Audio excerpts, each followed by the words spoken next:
Good afternoon. It is 3 o'clock. I'm Joseph Bonanno live from the 104.5 The Zone studios. The Titans have begun their search for a new general manager after firing Rand Carthon on Tuesday. So far, they've requested interviews from 6 candidates, according to several reports. Those include Kansas City Chiefs assistant general manager Mike Borgonzi, the Tampa Bay Bucks assistant general manager John Spytek, Indianapolis Colts assistant general manager Ed Dobbs, Cleveland Browns assistant general manager and vice president of football operations Catherine Hickman, Buffalo Bills director of player personnel Terrence Gray, and Miami Dolphins senior personnel executive Reggie McKenzie. In NFL coaching news today, the Patriots are set to interview former Titans head coach Mike Vrabel in person tomorrow. Then they will be followed by a virtual interview with Lions offensive coordinator Ben Johnson on Friday.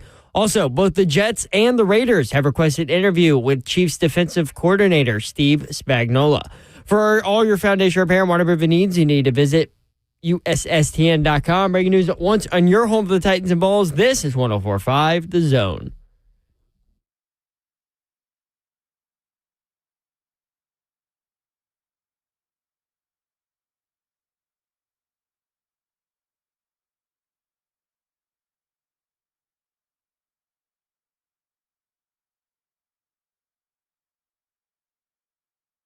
Yo, what up, Nashville? 3HL is on the air. Britt Doherty with you on a beautiful day in the Music City.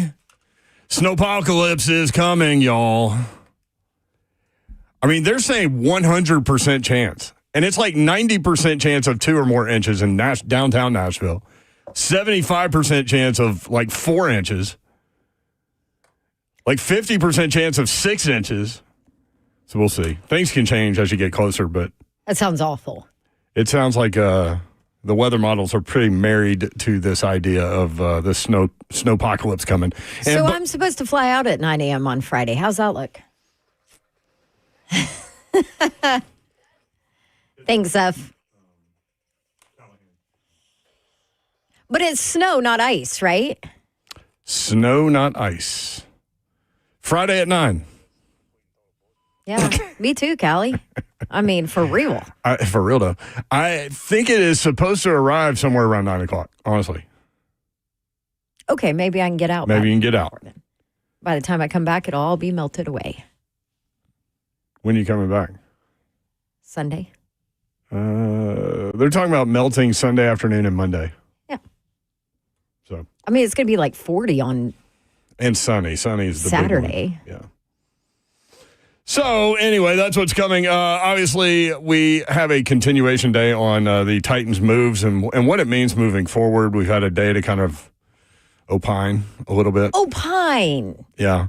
And maybe you guys... roll around in the misery. And maybe you guys have as well. Maybe you had a hard time getting in yesterday because the lines were loaded the entire show, which we appreciate all the participation. And you can watch the show live, YouTube, Facebook Live, Twitter, and Twitch. Twitch, please.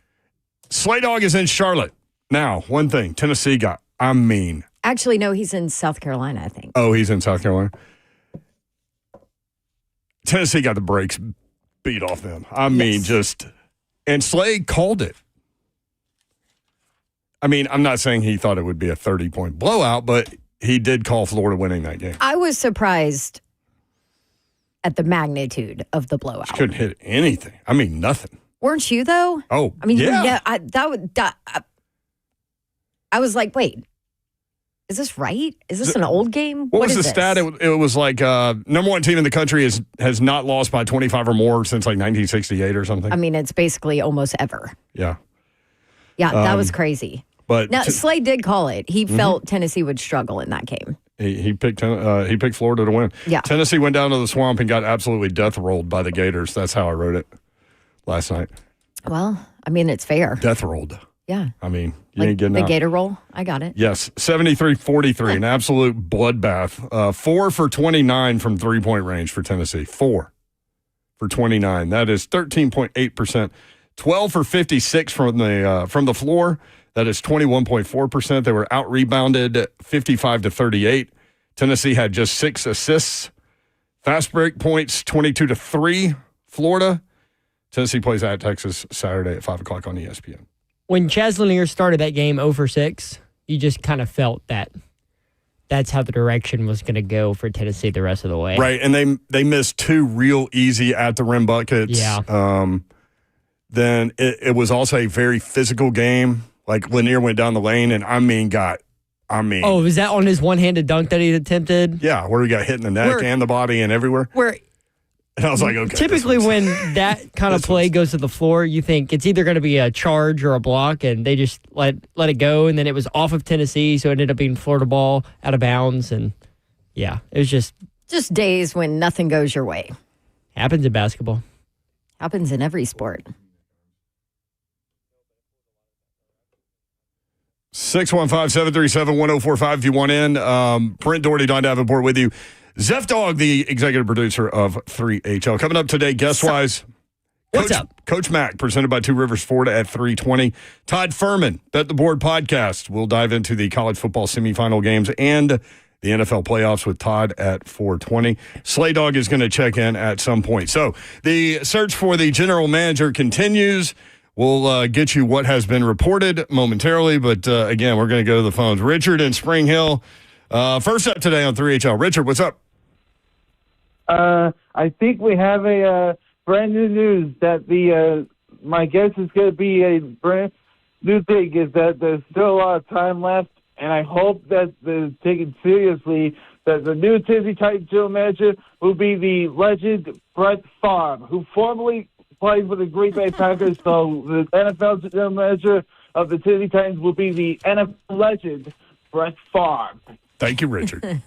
I doubt that. I'm pretty sure Brett Favre has made some questionable decisions business-wise in the past. Pretty sure that disqualifies him from anything. So this is how we start the show. Brett Favre for Titans general manager. Yeah. I don't see that one happening. But hey. You never know. I will say that they have a lot of interviews scheduled, reportedly. Allegedly.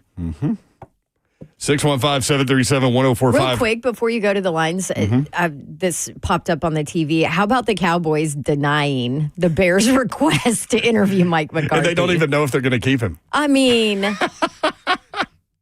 oh, boy. Cowboys, baby. Bears have a certain amount of dysfunction also. So well, guess what? So does the team here in town. Yes, they do, which we'll talk a lot about. So do the Jets. And at least the Bears do the Panthers. have their quarterback of the future on their roster. Jags. Do they? That's what I was going to say. Okay, the supposed quarterback of the future on their roster. Well, number 1 overall pick will not be the rookie of the year. I know that. That's true. That's the number 2 overall pick. Who was plus 600 to win rookie of the year. 615-737-1045. Josh in Nashville. Josh, what's up? Hey, guys. It's only up from here. Yikes, man. I do not want that guy in Nashville. Brett Favre is not my cup of tea. I think we're safe. Great. We're on the same page. So let's say, I'm sitting down with Amy Adams-Strunk, and I'm playing the either-or game. And I say, hey, Amy, I'm going to give you 2 options. Which one do you choose? Would you rather seek ultimate revenge on Houston, city of Houston, right? Or would you rather make Nashville great? Which one would you choose? Because right now, it seems like she is a lot more focused on Houston and making Houston revenge-worthy than making Nashville great. She lives in Houston. She doesn't seem to have the pulse on the fan base here. I don't know how much time she spends here. I don't even know. She actually spends quite a bit of time here. And she definitely runs. And she owns a house here as well. And she definitely runs that football team. Yeah. So I will say years, that. And I don't know about the revenge on Houston. Like, what makes you say that? Just because of her decisions? I don't think it has anything to do with Houston. For one, so I moved here in 1998. So I kind of, I came here. Embarrassingly, I grew up a Cowboys fan. But I lived through Jerry Jones, right? I remember when he took over, when he bought the team, fired Tom Landry and all that. So I know what an uncomfortable owner looks like. And here, like the throwback jerseys, for instance, they're a lot of fun, right? But it's every year. We're going to play Houston. We're going to wear those throwback jerseys. And it's just kind of, I love it. I love it, too. Well, the reason is because Houston people just get so up in arms about it. So up in arms. With it. I don't care for the city of Houston. I mean, those fans are pretty obnoxious, but it's just the energy, man. The energy that's put into that versus energy of making Nashville great. Okay, well, let me tell you a quick story. So, Right. the Kansas City playoff game where Marcus Mariota threw the ball to himself for a touchdown. Remember that? Love that. And they ended up winning. Derrick Henry ran out the clock on the left sideline, right in front of us. So it was kind of a perfect storm in that we went to social media with 3HL listeners, and we did it on air, and we set up this massive Titans tailgate, right, in the Kansas City parking lot. And the reason why it worked so well was because Kansas City's parking lot is general admission. Like, they don't necessarily... It was easy for us to take over. Right. So there's a huge general admission section, let's say. And so there were, thousands of Titans fans that gathered. And so we happened to do... by the way, it was like 14 degrees. Yeah. So we happened to do the show the Friday before from the press box in Arrowhead, which is, it's the highest press box I've ever been in my life. So we were trying to figure out how to get everyone, like, the message to gather. And so we could see across the parking lot the exit ramp for the stadium, and there was a gas station over there. So we just went on social media, told everybody to meet there. And then 3HL crew, Zone listeners, Tennessee Titans fans, word spread quickly. Everybody met up. So we're down there and get a text message said, Miss Amy wants to come down there. And so we're like, oh, man, that'd be incredible.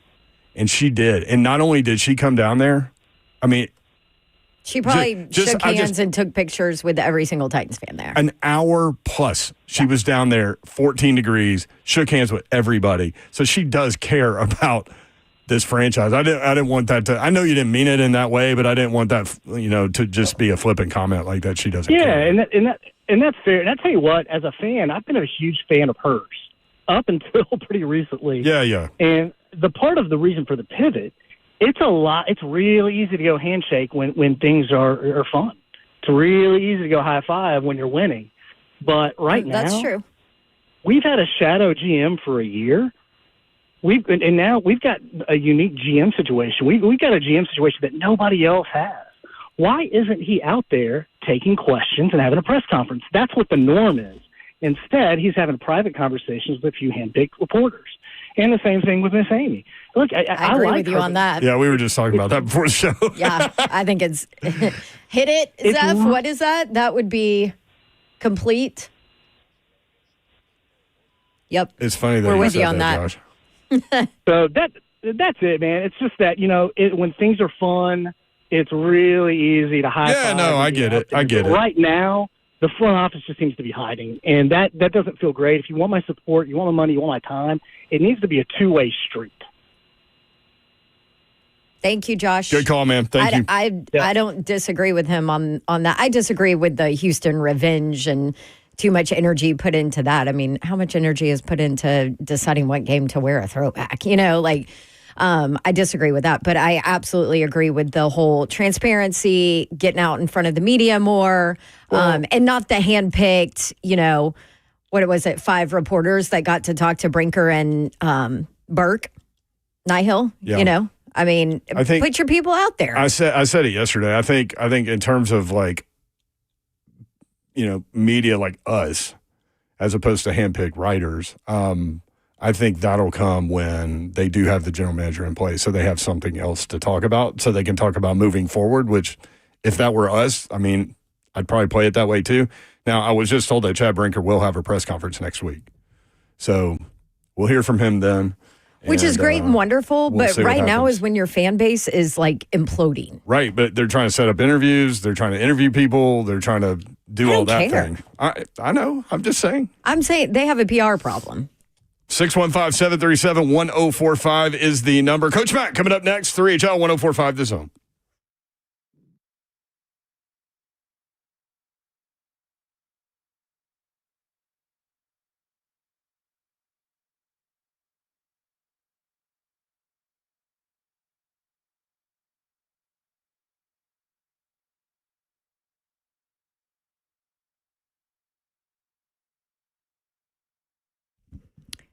All right, Zen Sports right here in Tennessee just picked another grand prize winner for the December big game sweepstakes, and somebody gets to go to that big game. And now they're rolling out the VIP Players Club sweepstakes for the month of January, and the prizes whole new level. This month, one grand prize winner wins a $10,000 bonus bet on the NFL big game in February and $10,000 cash or an alternative prize of $15,000 cash.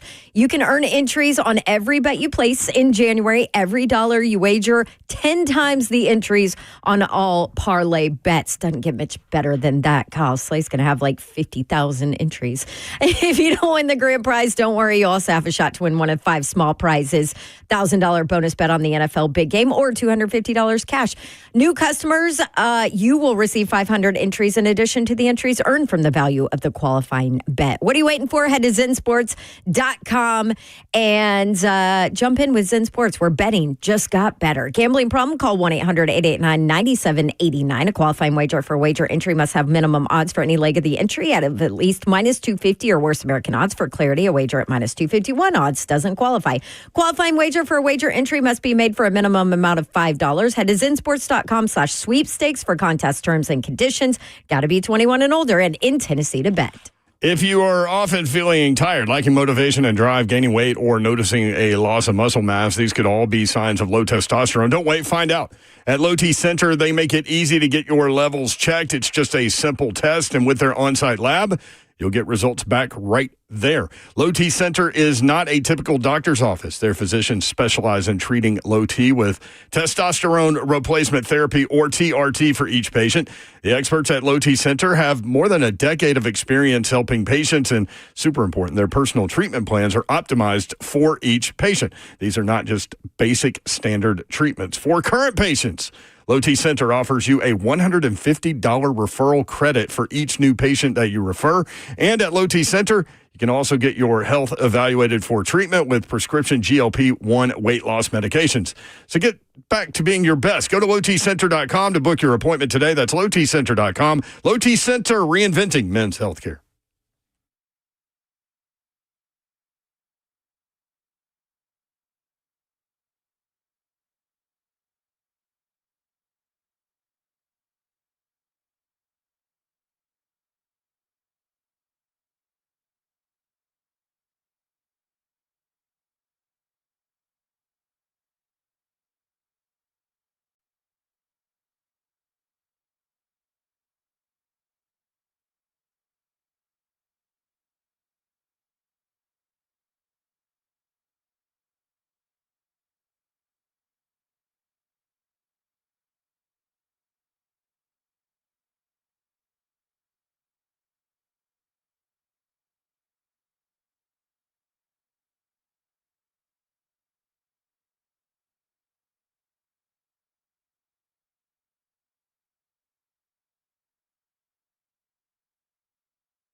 3HL 104.5 The Zone. Britt Doherty, Don Davenport with you. Slay Dog on assignment. You can catch him on the SEC Network. Zeph is here. What's up? Hi, Zeph. Even Smiley's been wandering around in there a little bit. She's got all these important people hanging out, huh? Including this guy. Coach Mack joins us now, thanks to our friends at Two Rivers Ford. Coach, what's up? How are you? Hey, guys. I feel like I'm on Radio Row today. I just filled in for Mike Keith in Knoxville this morning. Just got off Chicago radio station. Now I'm with you guys. What'd they ask you in Chicago? They're asking about Coach Vrabel. Oh, okay. Well, what about Coach Vrabel? Well, they just asked me, what I thought. And then, of course, anytime I'm on in Chicago, regardless of the radio station, because I know all those guys, It always gets back to when I was head coach for 6 hours, didn't know it for 3. Always. Always. Anyway. Is Mike Vrabel a head coach in this league next season? I think so, yes. Yeah. I mean, all signs point to the Patriots, right? Right. To me. Well, I mean, I don't know. I'm not. None of the three of us are making any decisions. Where's Slay? Slay basketballing? Yeah. Yeah. Well, if Slay was there, then he could probably lay odds on where he thinks it'd be. But I don't know. Boy, he was right about Florida getting Tennessee last night. Oof. And it pained him to do it, but he did it. You know what? I was at dinner last night with a couple of people, and I looked up at the television, and I thought the graphics were wrong. Yeah. That's what I thought. I was like, wait, is this an old game or something? Yeah, what am I watching? Don, I thought the same thing. I looked up there, and I went, wait, what the hell? What game is this? Crazy. But anyway, Hey. that's we all live in the sports world, right? Before we get to the Titans, Tom Pelissero wrote, multiple NFL teams have inquired as to whether Bill Belichick would reconsider his move to college football, including Tom Brady. You knew that was coming, right? Like, if you're North Carolina, you just got to hold on for a second, right? Well, I mean, and especially with Brady, I mean, and you look at it from Brady's aspect of it. I mean, being a first-time guy that's going to be involved in ownership with a club that's looking for a head coach, or why wouldn't you make a run at it?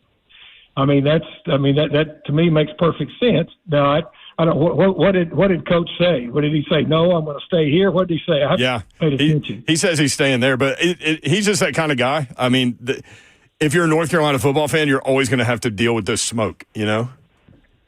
Well, I mean, you're dealing with a guy that's got more trophies than anybody in this league. So, yeah.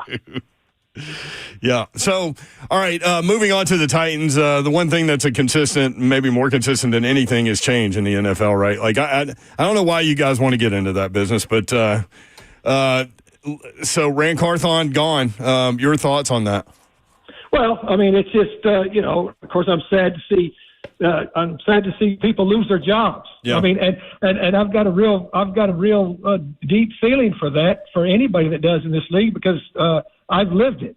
You know, I've lost a very significant job in this league because I was relieved of my duties, when I thought I'd done everything that I could do and what was asked of me. I mean, it's hard. It's hard personally and it's hard professionally, and it takes you a little while to be able to reconcile it, and then to get back up and go. But look, that's this league, and I counsel young coaches all the time. I said, you need to be ready.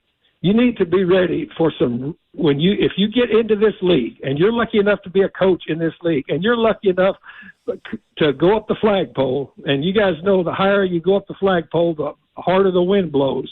If you're lucky enough to climb that flagpole in this league, just get ready for some great, great feelings, and then get ready for some really, really, really hard times. And that's just the way it is. And you know it going into it. I dislike it because of the human element of it and everything else that goes with it.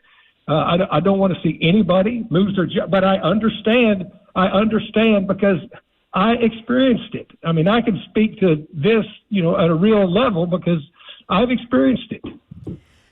Can we talk about the transition for a first-year head coach? Because I thought Brian Callahan was pretty honest in his closing press conference as far as his opinions, his really transparency of how he needed to be better, especially when it came to the quarterback position and putting them in a better position to succeed, all of that. So when you look at the job that Brian Callahan did, how much of an adjustment and growth can you see in a first-time head coach, first-time play caller into year two? Because he's right. He has to get better.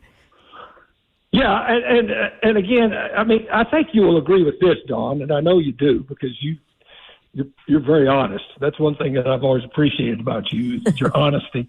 My husband does not agree. No. It's the fact that he's very candid. Mm-hmm.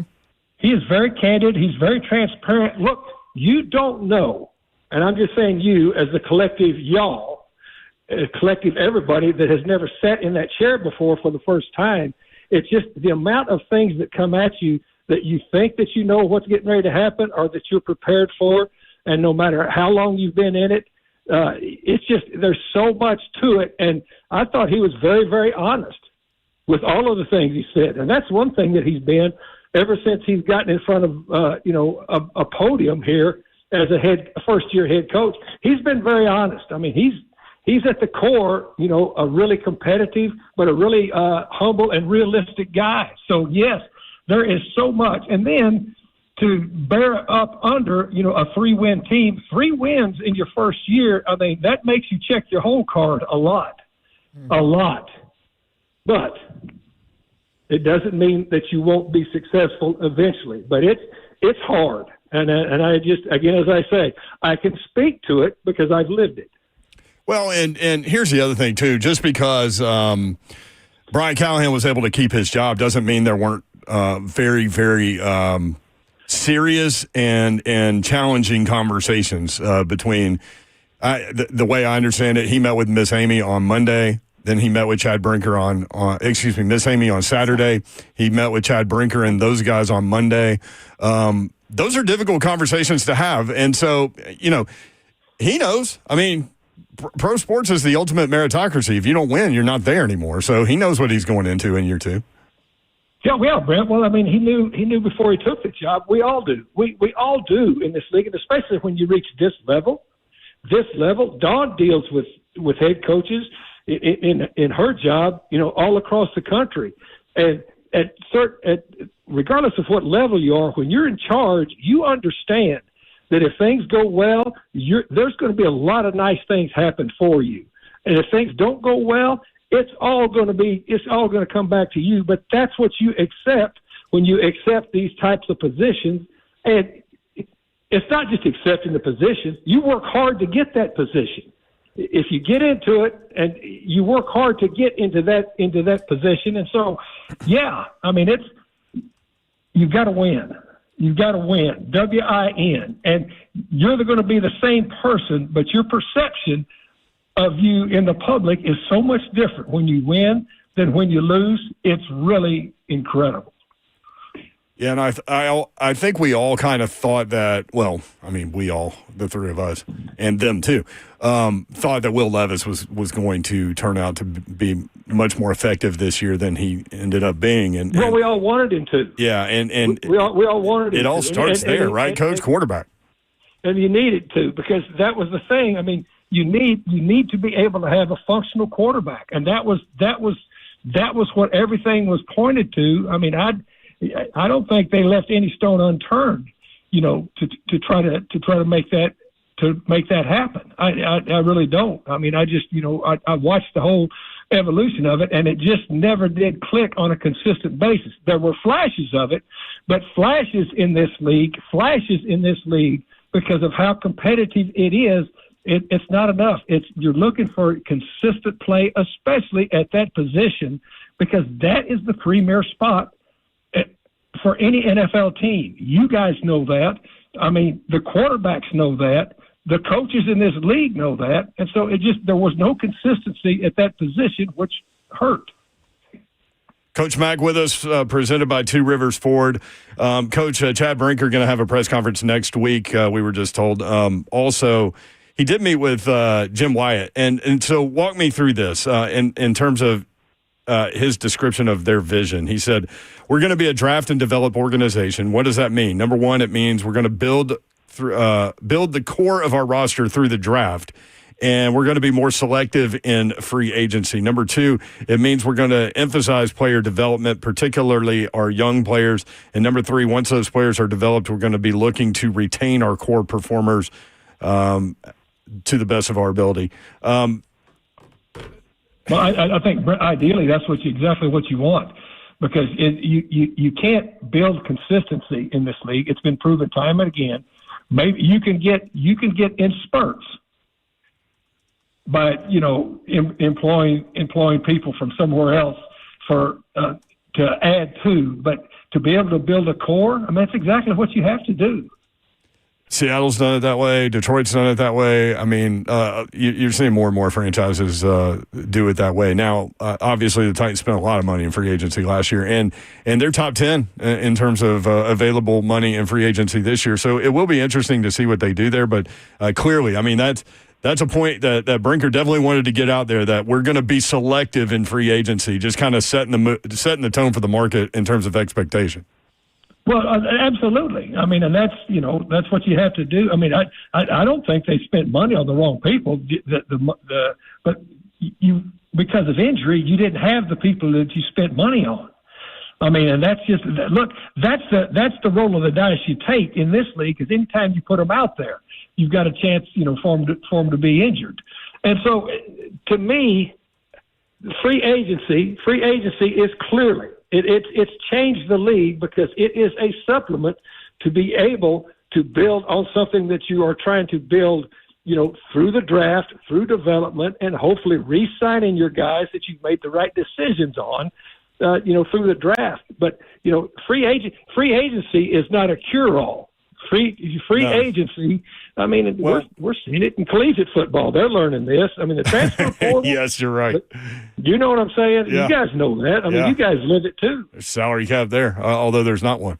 So, interesting combination. Yeah, so I immediately started thinking about cornerback. So, for example, if you're going to build through the draft and develop players, you draft Brownlee and you play him. You don't sign Snead, perhaps, and pay $90 million, right?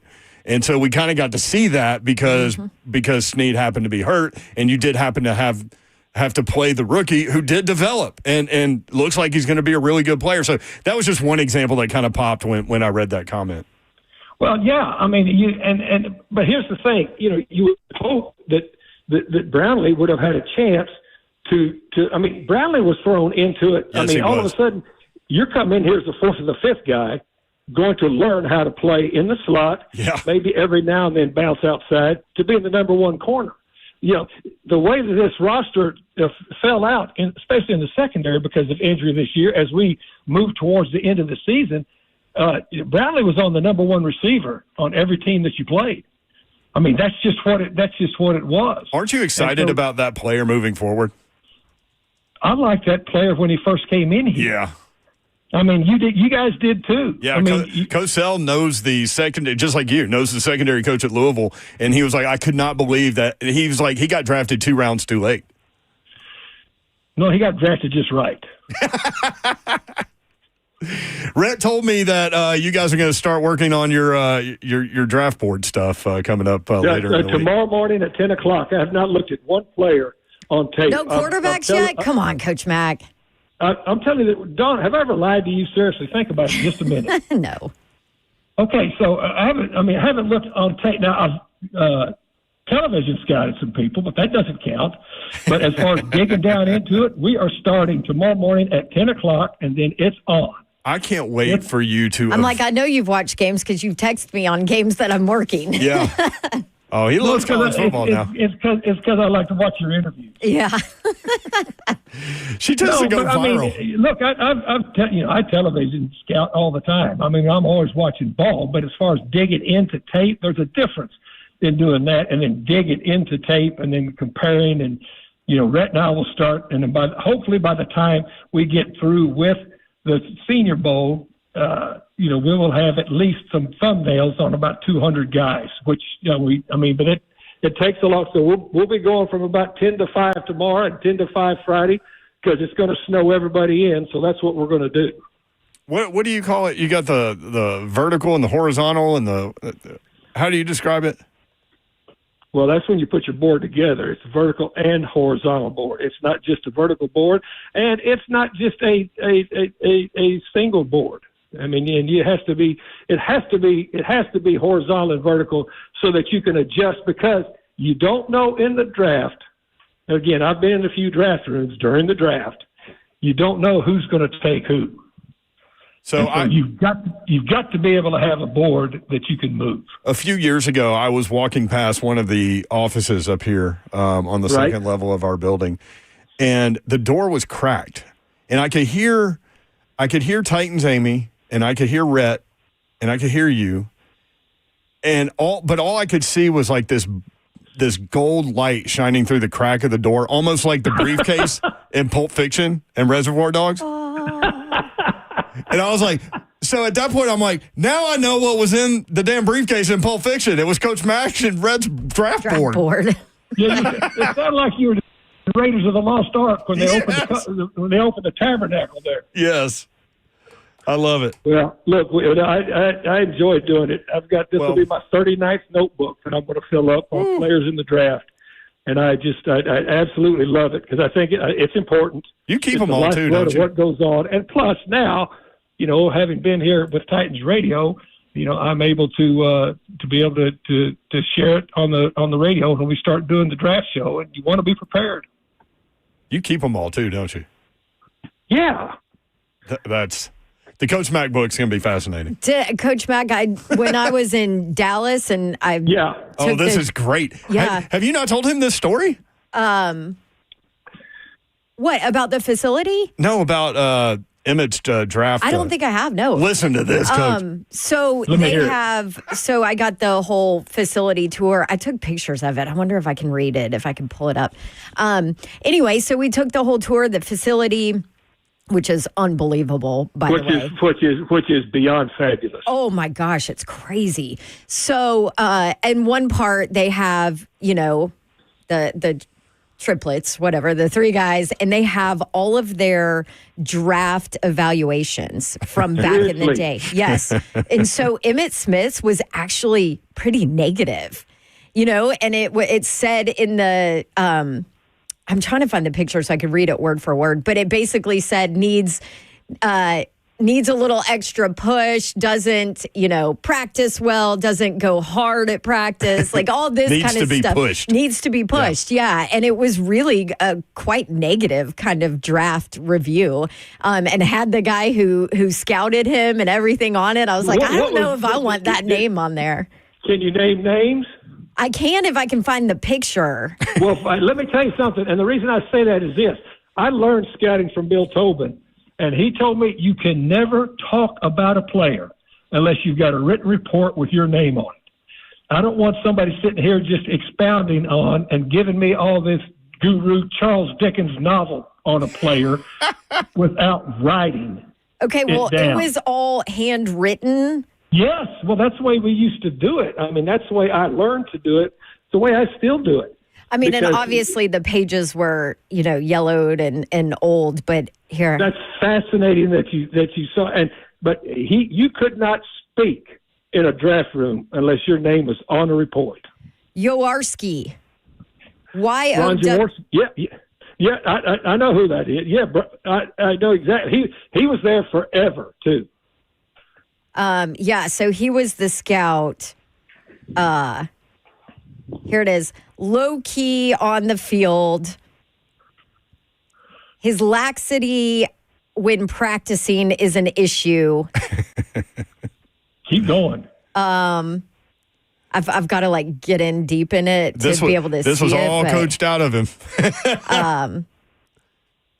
Mostly a one shot, does have good endurance to get lots of carries throughout the season, maybe get involved with the passing game. Should be at a more mature level at this time. I mean, the greatest running back of all time. This is my favorite one. On character, okay.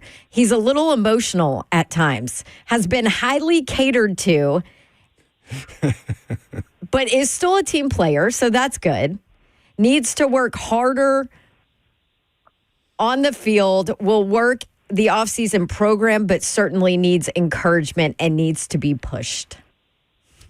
and at the bottom, it should say, first ballot Hall of Famer, leading rushing Right? in history of the league. Yeah. And as far as his grade out of 10 as a power runner, 6. Yeah, well, and that 6 goes out to of show, 10. and you guys know this. I mean, I've been doing it forever. That's why I take with a grain of salt all of these mock drafts and all this guru stuff and all this, because you're still got human beings grading human beings, and I turn somebody off immediately when they say this is emphatically who this person is. Mm-hmm. Really? I mean, and I can speak to Emmitt Smith because I had Emmitt Smith. Oh, that's right. You had him in Arizona, right? Yep. Yes, I had him in person at the end of his career when he had every right just to kind of hang back and do nothing. And I think I told you this story. When they brought the whole big thing, and we were up at a real nice resort there in the mountains of up there in Paradise Valley, and we walked out on the porch together and said, Coach Mack, they can talk about that all they want. He said, all I want to know is this. When I sign here, I need a key to the weight room because I get there at 6 in the morning. And he got one, didn't he? Emmitt Smith. I mean, the longevity of that guy and the pounding he took. Yeah. Yeah. And so, I mean, he, in the game we went to play, I could talk forever about Emmitt. The game we went to play at Dallas, of course, it was, that was a big deal for him. Mm-hmm. It was a big deal for everybody. He got his scapula fractured on a lead that we ran to the weak side. The free safety came down and just blew him up, fractured his scapula. And he came off the field, and then the trainer said, he can't, we got to take him in. He doesn't. And he looked at me and said, Coach, you can't take me out of this game. I said, Emmitt, you got to go in and get this thing looked at. Well, it was fractured. So then the next week, I said, Emmitt, I can put you on IR. I said, you've done everything you said you would do to help me. He said, Coach, please don't IR me. I will come back, because if I'm on IR, I don't have the same voice in this locker room. Wow. How about that? Think about it. Well, special. I can't wait till you dive in on these prospects, and certainly the two quarterbacks at the top. Man, I can't wait to get your evaluation of Travis Hunter and what you see with that. Yeah, well, my evaluation and a dime will get you one cup of coffee, maybe somewhere. I'll take it. I like coffee. Here in East Nashville, guys. Always enjoyed visiting with you guys. We'll talk some draft later on down the road. There he is. He's Coach Mack, presented by Two Rivers Ford. Thank you, Coach. Thanks, Coach Mack. See you guys. I mean, you like coffee too, right? I just finished some, as a matter of fact. 615-737-1045. If you want to talk Titans football, a myriad of topics available to you, and two lines open. We'll go back to the phones when we come back. 615-737-1045.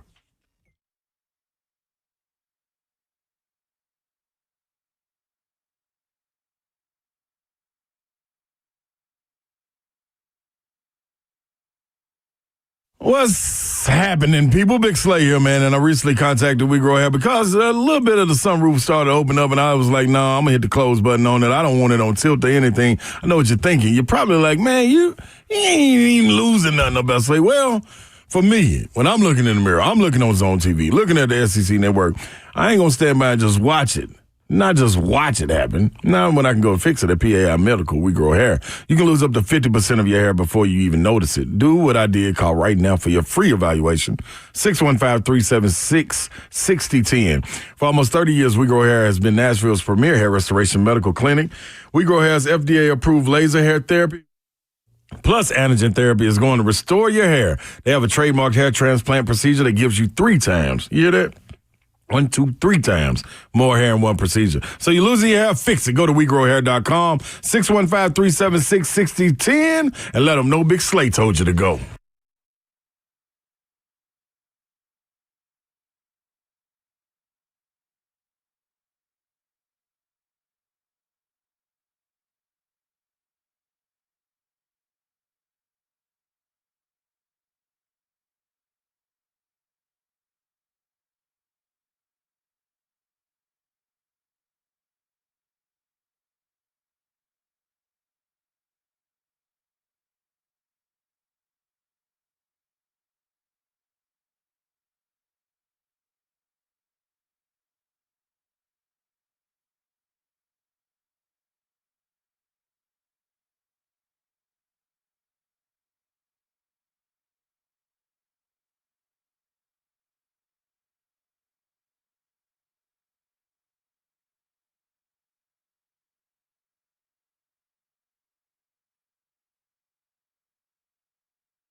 3HL 1045, The Zone, Tupac Tuesday. Brent Doherty, Don Davenport with you. Haven't had Tupac Tuesday in a while. I'm glad you turned your mic on. Yeah. Coming up on Friday, y'all need to be aware. Watching a potential winter storm, periods of snow, chance of snow 100%, snow accumulating to 3 to 5 inches is what this report says. Oh, sounds awful. Could be more than that. But anyway, this is the classic Nashville gets snow system, where the low forms in the Gulf of Mexico, the cold air is already in, the low rides east of Nashville, funnels the cold air in counterclockwise. Boom. So you get Gulf. You're such a weather nerd. You get Gulf of Mexico moisture. Oh. Yes. I don't care. Is it going to snow and be cold? Okay. Landon says, "Bring on the snow." I put it on Twitter. Do y'all want this? And like a lot of people said no. Now we will still have a show. Davenport's lucky she's off that day. Yep. Because I always complain about having to drive on treacherous You won't roads. do it. You did it one time, I remember, for sure. You mean Because the time we almost died? That time? What yeah, time we that was almost my died? last time. When I left you on Franklin Road? Yes. Well, you were going too slow. You were going too fast. It was ice. It was pure ice. Mayor's like flying. I'm like, that right there is the problem. No, I was not flying. I was flying maybe compared to you. Yes. But Slay Dog was behind you, so, you had him. I know. I was waiting to pull up on you off the side of the road because you were going too fast. Got so many... I called you immediately. I'm like, you need to slow down. What are you doing? And then I made Slay call you. Boy, you got so mad at us one time when we both came in and you didn't. I'm like, I can't get out of my neighborhood. Slay's like, I'll come pick you up. I'm like, nope. Out of principle. I'm not going in. Out of principle. Chosen _522 on YouTube. Mayor, can y'all work from home if it snows? Theoretically, but It stinks though. After it's so hard. 6 No, I months cannot. of COVID, you can't. No, I cannot. Nope. I will be here regardless. Oh, I will be too.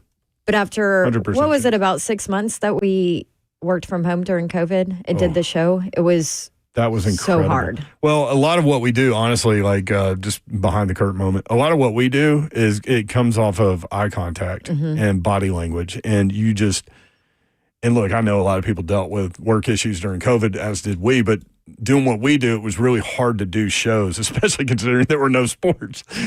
Well, that too. That made it hard too, yeah. But me, you, and Mickey just kind of look at each other like, who's talking next? Like, I don't know. And there was a delay on the Zoom stuff. So I don't even know. was awful. I don't even know if I could get Zoom back up at this point. I don't know how to do it anymore. Yeah, I don't either. Well, I know how to do Zoom just because it's crazy. Like nowadays, what used to be phone calls are now Zooms. Yeah. I'm like, do we really need to see each other here? Can we just do like a phone call like we used to before COVID? No, Are we sure we need to see each other? The viewers, the Zone TV viewers want to see everyone's happy, smiling face. I mean, that's fine, but I'm talking about like even like coaches' calls for football stuff or players' calls. I'm like, we can just talk on the phone. That's what we used to do. So let me see if I can find it. There's a radio person that's not on this station that tweeted out, hearing Chad Brinker did not want to keep Brian Callahan on as coach, but Chad Brinker isn't the owner, and she wanted Brian Callahan to coach the Titans. The way I understand that is 100% wrong. 100% wrong. And remember that Callahan won't meet with upper management until the end of the week. That too, he could meet with them again at the end of the week. I don't know. But he met with Miss Amy on Saturday. He met with Chad Brinker and maybe others on Monday.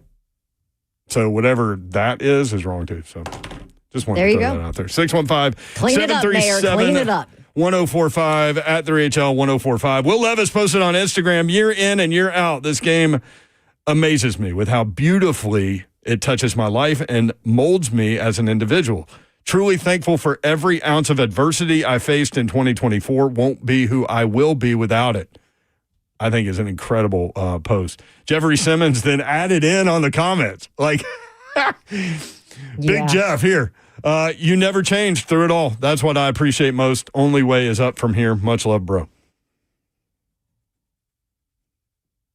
Interesting comment. All right. Man, that segment went by fast. All right, 2 lines are open. We'll go to the phones when we come back. Swab Zombie will lead us off. We'll go from there. 615-737-1045. Titans Talk today on 1045 The Zone.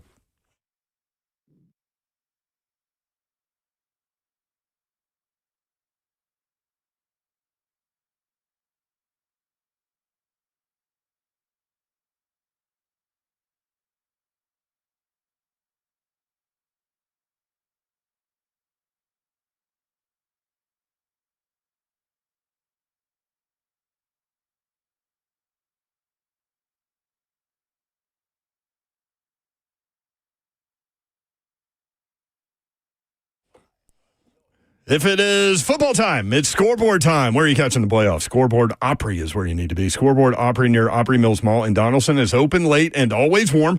Come check out their brand new football menus with new food and drink items that are sure to impress anyone with tons of TVs on their huge heated deck.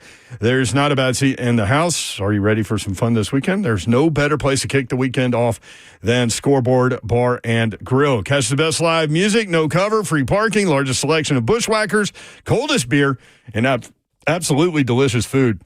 This Saturday, Scoreboard welcomes back Nashville Yacht Rock Band, an 8-piece tribute playing the best pop and R&B sounds of the 70s and 80s. They are only live at Scoreboard once a month, so don't miss out. Then start your Sunday fun day with delicious Bloody Marys. Then the Spasmatics are live 4 until 7. Scoreboard Bar and Grill.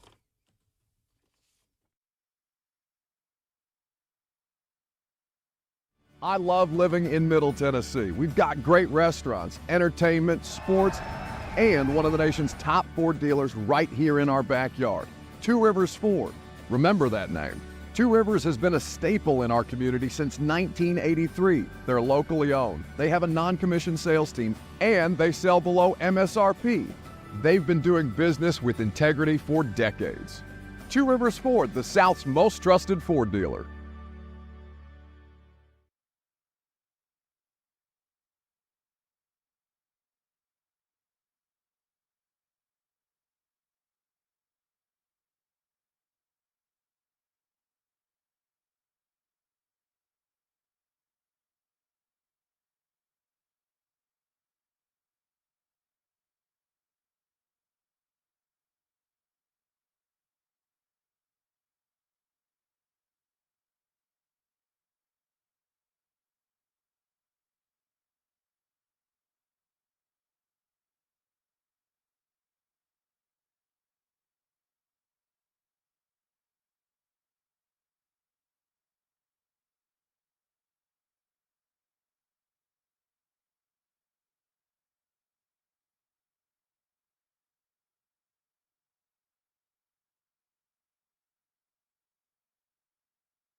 Good afternoon. It's 4:02. I'm Joe Spanano live from the 104.5 The Zone Studios. The Titans have begun their search for a new general manager after firing Rand Carthon on Tuesday. So far, they've requested interviews from 6 candidates, according to several reports. That includes Kansas City Chiefs Assistant General Manager Mike Borgonzi, Tampa Bay Buccaneers Assistant General Manager John Spytek, Indianapolis Colts Assistant General Manager Ed Dodds, Cleveland Browns Assistant General Manager and the Vice President of Football Operations Catherine Hickman, Buffalo Bills Director of Player Personnel Terrence Gray, and Miami Dolphins Senior Personnel Executive Reggie McKenzie. In NFL coaching news, the Patriots are set to interview former Titans head coach Mike Vrabel in person on Thursday, followed by a virtual interview with Lions offensive coordinator Ben Johnson on Friday. Also, both the Jets and Raiders have requested interviews with Chiefs defensive coordinator Steve Spagnuolo. For all your foundation repair and waterproofing needs, you need to visit USSTN.com. Breaking news at once on your home of the Titans and Balls. This is 104.5 The Zone.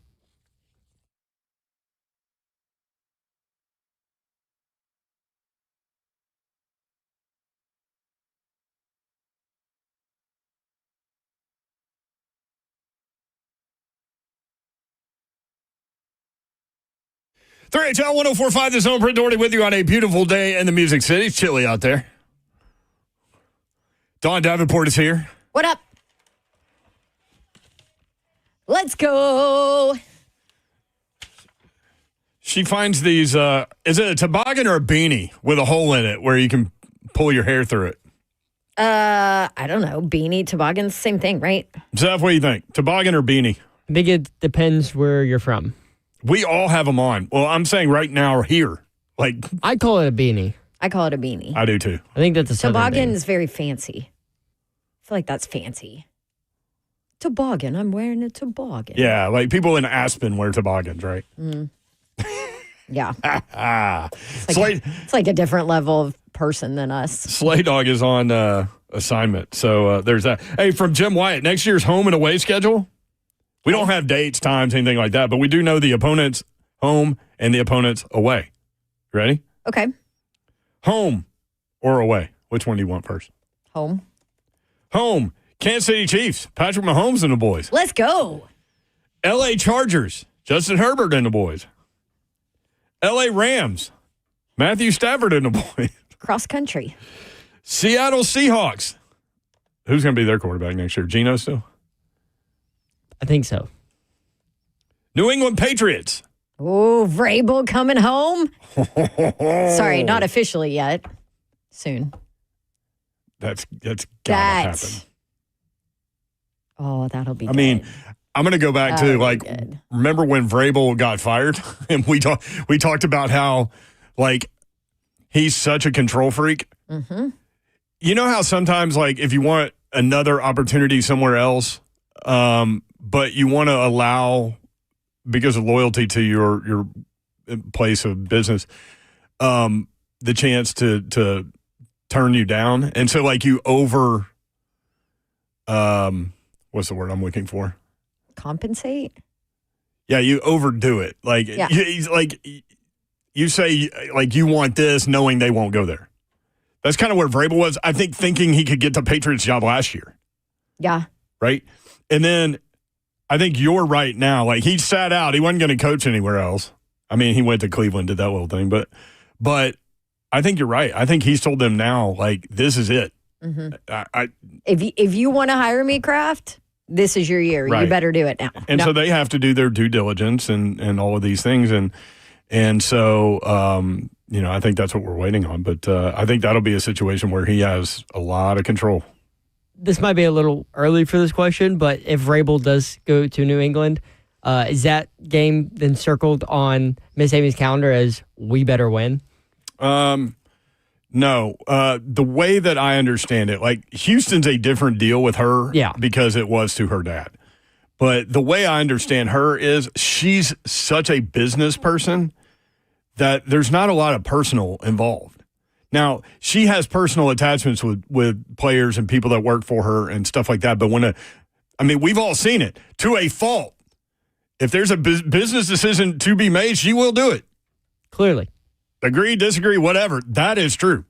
Now, what about? So I don't think she has any kind of animosity toward Mike Vrabel. Not that I know about. Now, what about vice versa from Mike Vrabel's perspective? Is it circled on here? I'm going to pull out every Belichick trick in the book that I learned and use it in that game. And show that I'm a hell of a head coach and you shouldn't have let me go. Absolutely. So New England Patriots on the home schedule next year. New Orleans Saints. Now, if the Titans have a bridge quarterback and Derek Carr, he could be going against his old team.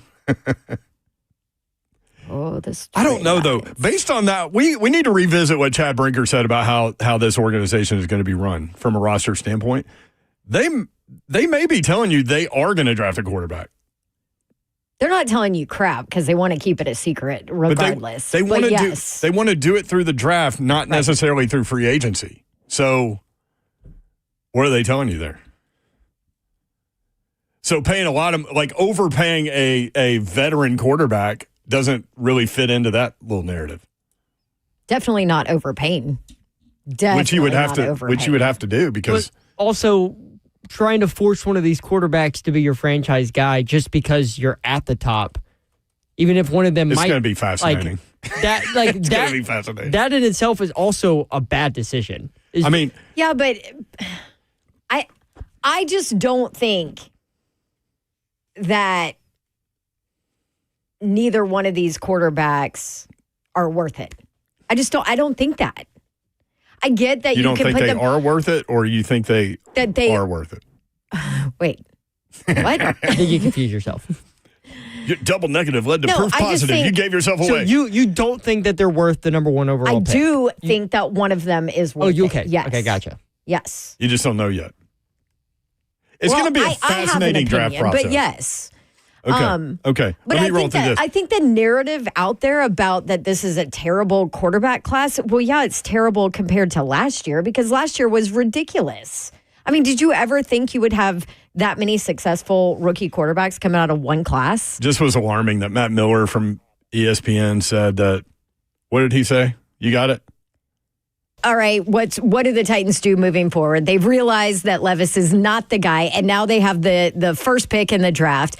And here you are telling us that it's not a great year to go get a quarterback. Do you have first-round grades on any of these quarterbacks? No, I don't. Not a true first-round grade. There's a difference there. Like, are they my top 32 players? Yes, they are. But, if we were to say, so for me to say a player is a first-rounder, it means they would be a first-round pick in like any of the last 3 or 4 drafts. I would not say that about Cam Ward. I would not say that about Shedeur Sanders, whoever else you want to put in there, Quinn Ewers, Carson Beck, Jalen Milroe, however long you want to go on that list. I wouldn't say that any of them are a true first-round player. I wouldn't say they're a blue-chip prospect. We had 6 quarterbacks drafted in the top 12 last year. I'd take every one of those guys over this year's quarterback class. Yeah. That's tough. 615-737-1045. The rest of the home schedule, obviously, Texans, Jags, Colts. Away games if you're looking for trips. Denver Broncos. Denver's a great town. Las Vegas Raiders. Don't have to tell you about that one. Arizona Cardinals. Man, it's great in the desert. San Francisco 49ers. If you want a constant contact high, go to San Francisco. Cleveland Browns. Cleveland. Texans, Jags, and Colts on the road. So they have the one extra game at home next year. Swab Zombie next up on 3HL. Zombie, what's up, man? Hey, what is going on? It sure is a beautiful day. I'm enjoying these last couple of days, giving us new verbs. For instance, the Tennessee Vols last night got Carthon by the Florida Gators. What I find hilarious about all this, all the media people are talking about, is they're making a big fuss about Carthon going, and maybe there was definitely a share to go around, but y'all are making a bigger fuss about this than one of the reasons why he got what he deserved, and that is a proven Hall of Famer, draft pick, developed, Eddie George, couldn't retain, here's your walking papers, didn't franchise tag him, and Henry's gone. Like, that in itself, Carthon's stamp, sure, other people were on it, but that in itself, and y'all are making a big fuss about why Carthon is so hilarious. it should have happened earlier. And the reason it didn't is because of the record. He had a chance. If we had 6 wins, I think he still has his job. But then you look at 3 wins with all the money and acquisitions that were made. Hopkins, you trade him. Like, what 4th-round guy's better than Hopkins? Yeah, no, I understand why they did it. Just my personality type is, why not let those 3 guys work together for 2 years and see if they can grow? That was my only thing with that. Yeah, Rand Carthon. Here's the other thing about Rand. I was thinking about this. Thank you, Swab. Appreciate it. I'm glad you find our opinions hilarious. Anyway, that's what we're here for. I was thinking about this with regard to Rand. So Rand was hired with Vrabel having control, right? So Rand was almost hired in terms of like how they're looking for a GM now. With someone else with the 53, they want somebody strong in scouting. I mean, that was what Rand was. So because Vrabel left, then Rand ends up with the 53 control, the roster control, which was a big jump from his skill set, okay? And not what he was hired to do. Yep. Okay? So then you go into this situation where Amy wants Chad Brinker to have control of the roster. So do you and his vision, I just read it earlier, is completely different than what we experienced last offseason with all of, to the Zombies' point, with all of the spending in free agency, the big dollar deals, all those things. He's saying build through the draft, we're going to be careful in free agency. So, I mean, completely different thing. Which is what the Titans used to be. So if you're going to go to that method and give another guy the 53, do you keep Rand in that same role? Well, but regardless, you're asking Rand to do something different, right? And to than step what back. He wants his role to be, probably. Yes, and to step back and stay in the same place. And so I started thinking about that today, and I was like, okay, from that perspective, it makes sense to me that they moved on. And then, does that make sense? It makes complete sense to verbalize this while thinking through it, sort of. Well, and when you put it like that, and you say that, then all of a sudden they're asking Rand to basically not be kind of a typical GM around. They're asking Rand to go scout and go watch players and go, find talent, right? Yeah, and the other thing, and that's completely different. So from a Rand perspective, your career growth is moving one way, and then like Brinker getting the 53, then your career goes back down. Yeah, it's a demotion. Right. And so it's probably not a healthy situation for anyone to probably not for Rand remain either. in that role. Exactly. Yeah. That's what I mean. Yeah. And if the reports are true that he left Levis's pro day early or whatever else, maybe I've seen a lot of things wasn't written. I haven't heard that, but I'm not saying it's not true. I can't remember. I think it was Kowarski who wrote it. But regardless, if that's not something that he was willing to dive in and transition his role into that, then it's probably a better move for all involved. So, JR, real quick on YouTube. According to media reports, Chad had been in charge even when Ram was there. Makes no sense. Mm-mm. Now, he was above Rand, but in terms of roster control, it was Rand Carthon. This past year was Rand Carthon. Now, that doesn't mean I didn't people disagree with the moves he made, though, in free agency. I really didn't. I didn't they just either. Didn't work out. But reading Chad Brinker's idea of how they're going to do business doesn't mess with what he did last year. Right. Which I didn't that's think, fair. I didn't think about that until I read that. That's very fair. And I think we'll learn more and more as we continue to go. But in terms of the 53, no. Chad Brinker is the 4th person in 4 years to have the roster control. And listen, that's instability at its finest. JR, Vrabel, Rand, Brinker. 4 years. 615-737-1045, always a number. When we come back, Todd Ferman, this is going to be interesting. Bet the Board podcast. We'll talk about ND, I wrote down Notre Dame and Penn State in the Orange Bowl. Very different weather situation in Texas, Ohio State, and Texas in the Cotton Bowl. They're expecting half a foot of snow there on Friday. They're talking about contingency plans with regard to the game, even though it has a dome because of travel restrictions and things like that. Yeah, and Dallas is kind of like Nashville. Like, they don't know how to handle 6 inches of snow. Right. And then we'll also talk about the NFL playoff matchups from a sports betting perspective. Todd Ferman next, 3HL 1045 The Zone.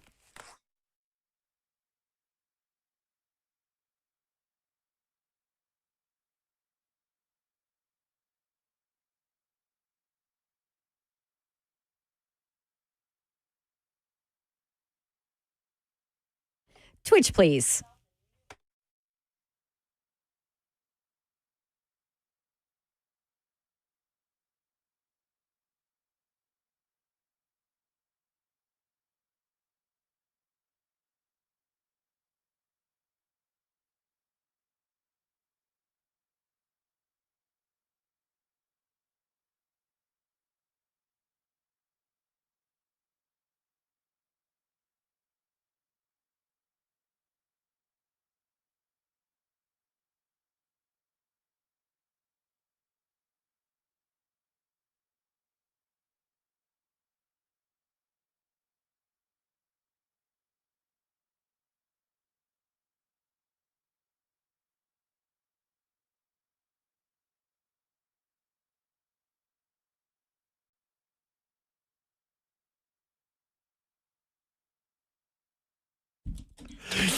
There is a sports entertainment option for you. Enjoy college hoops with 3 chances to watch the Belmont Bruins at home this week. 3 times this week. Tickets start at just $10. Great for you to take the kids. Visit BelmontBruins.com for schedule and ticket information.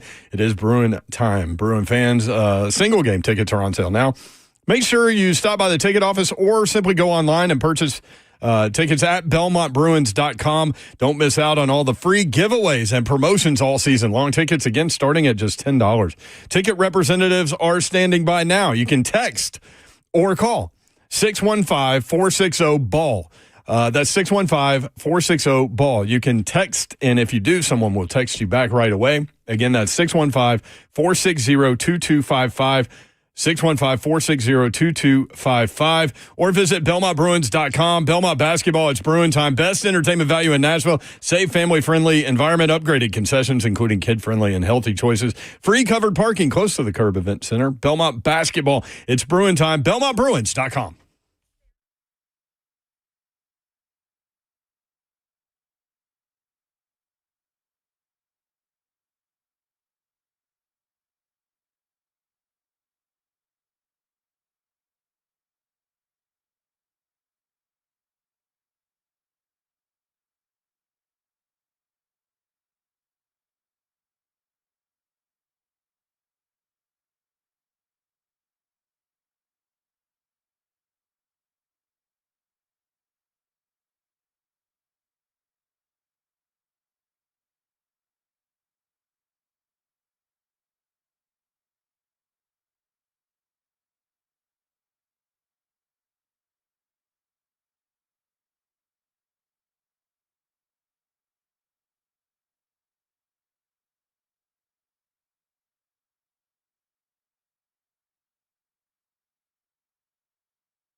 3HL 104.5 The Zone. Brent Doherty, Don Davenport with you.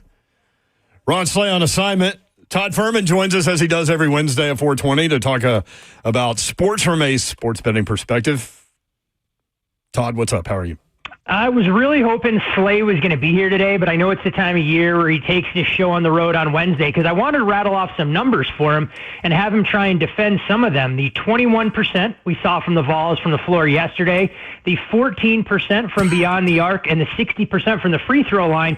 I figured the 60% was about Slay's GPA as an undergrad athlete in Knoxville. I'm not sure what the other numbers were, maybe an attendance rate that akin to what Tennessee shot from beyond the arc in that woeful performance in Gainesville. He actually called Florida to win that game. Certainly not by 30, I wouldn't imagine. Yeah, but, there's winning games and there's getting absolutely blown out. But I will give Tennessee credit because defensively they actually fought despite not getting anything going offensively. And if you're going to shoot like that, you may as well get it all out in one day, or one game, I should say, and we'll see how they can bounce back with a schedule that really doesn't do them any favors. No. But at the same time, not something that I think is going to be a situation that continues on throughout the course of conference play. Yeah, they've got at Auburn coming up in a couple weeks, so that one will be good. You were kind to them on the 3-point percentage; it was actually 13.8. Well, every now and again we try and round to try and make things sound a little bit better than they are. And the reason I can take some shots here and not come from a malicious place is that it's a regular season game that'll long be forgotten if Tennessee can wrap up one of those coveted top 3 seeds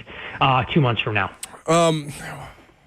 I know it doesn't affect things from a game presentation perspective, but a lot of snow looks like at the Cotton Bowl. Ohio State and Texas. Ohio State moving down toward 5.5 is the last I saw there. What do you think about that game? This is an interesting matchup because when you go through where this number would have been if this was a first-round playoff game, we'd be talking about Texas and Ohio State price right around a pick'em.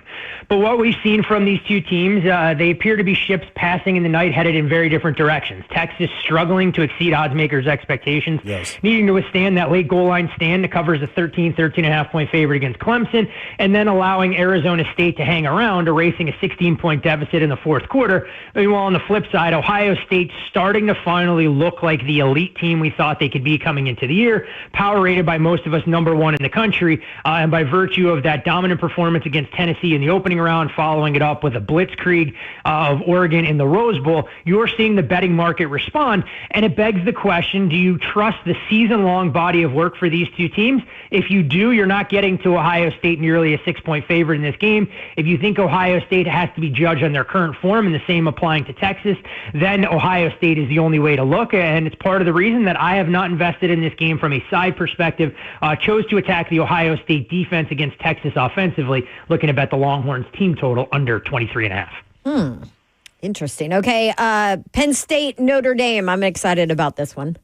Should be a great game, and one, unfortunately, for listeners that I don't have strong convictions on. I was waiting to try and see if this number would drift out to Penn State +3. There was a fleeting opportunity yesterday morning to maybe grab them +3 and lay $1.20 to do so. As we sit here right now, Notre Dame only a 1-point favorite. I think it's a fair reflection of where these two teams are. And it's the question you have to ask yourself, which offense can go out there and hit the explosive play? Which head coach do you trust more in this spot? And I think you give Marcus Freeman the edge there. Notre Dame, though, a little bit fortunate in terms of the way they played against Georgia. They just protected the football and didn't make the costly mistake, which goes a long way. And on the other side of things, for Penn State, who have they really played so far in this college football playoff? No disrespect meant to SMU and Boise State, but an extremely favorable road. And now suddenly that 45-37 game against Oregon, after you watch the Buckeyes go up and down the field against the Ducks, doesn't give you that same level of endorsement that Penn State has really figured things out offensively, and they'll be able to pose a threat against this talented Notre Dame defense. So do you like total points there or team totals or anything? Yeah, total a little bit low for me. I know some shops opened as high as 48.5. There was even a prominent national book that came out as high as 50. Now as we sit at 45, tough for me to try and make a case to go under. I want no part of going over the total in this one, but I do think Penn State has a few more playmakers and the ability to hit the deep ball more consistently or effectively than what we saw from Georgia, but just hard to go over a total this low, knowing these two teams would be more than content to participate in a rock fight that could very easily end 20-17. How different was Penn State offensively this year with a new offensive coordinator? Don is a risk it, no biscuit kind of guy. Kotelnicki. Yeah, they've been a little bit more dynamic, but at the same time, you look at Penn State, and from a wide receiver standpoint, none of these guys are going to be true game breakers compared to what you see around college football. But Notre Dame not exactly loaded up with guys that are first-round draft picks at the wide receiver spot. Yeah. The one thing that's changed for Penn State since the Big Ten championship is they've gotten healthier in the backfield, and you're seeing how Katron Allen and Nicholas Singleton have been able to lean into their big play potential. Singleton a little bit more dynamic as a pass catcher coming out of the backfield. But I will give you one X factor, and it can be really boom or bust, that James Franklin has spoken about extensively when he mentions the wide receiver room and how they've matured. Is a player named Amari Evans. His over-under for receiving yards for the game sits a modest 21.5. And look, there's a chance that Notre Dame completely shuts him down and he ends up with nothing. But if Penn State's going to try and attempt to push this Notre Dame secondary and hit that big play over the top, like Georgia had the opportunity to do if it wasn't for a drop, I think Evans can be that guy that has an opportunity for an explosive or two. Interesting info. How are you guys handling the Bet the Board podcast this week?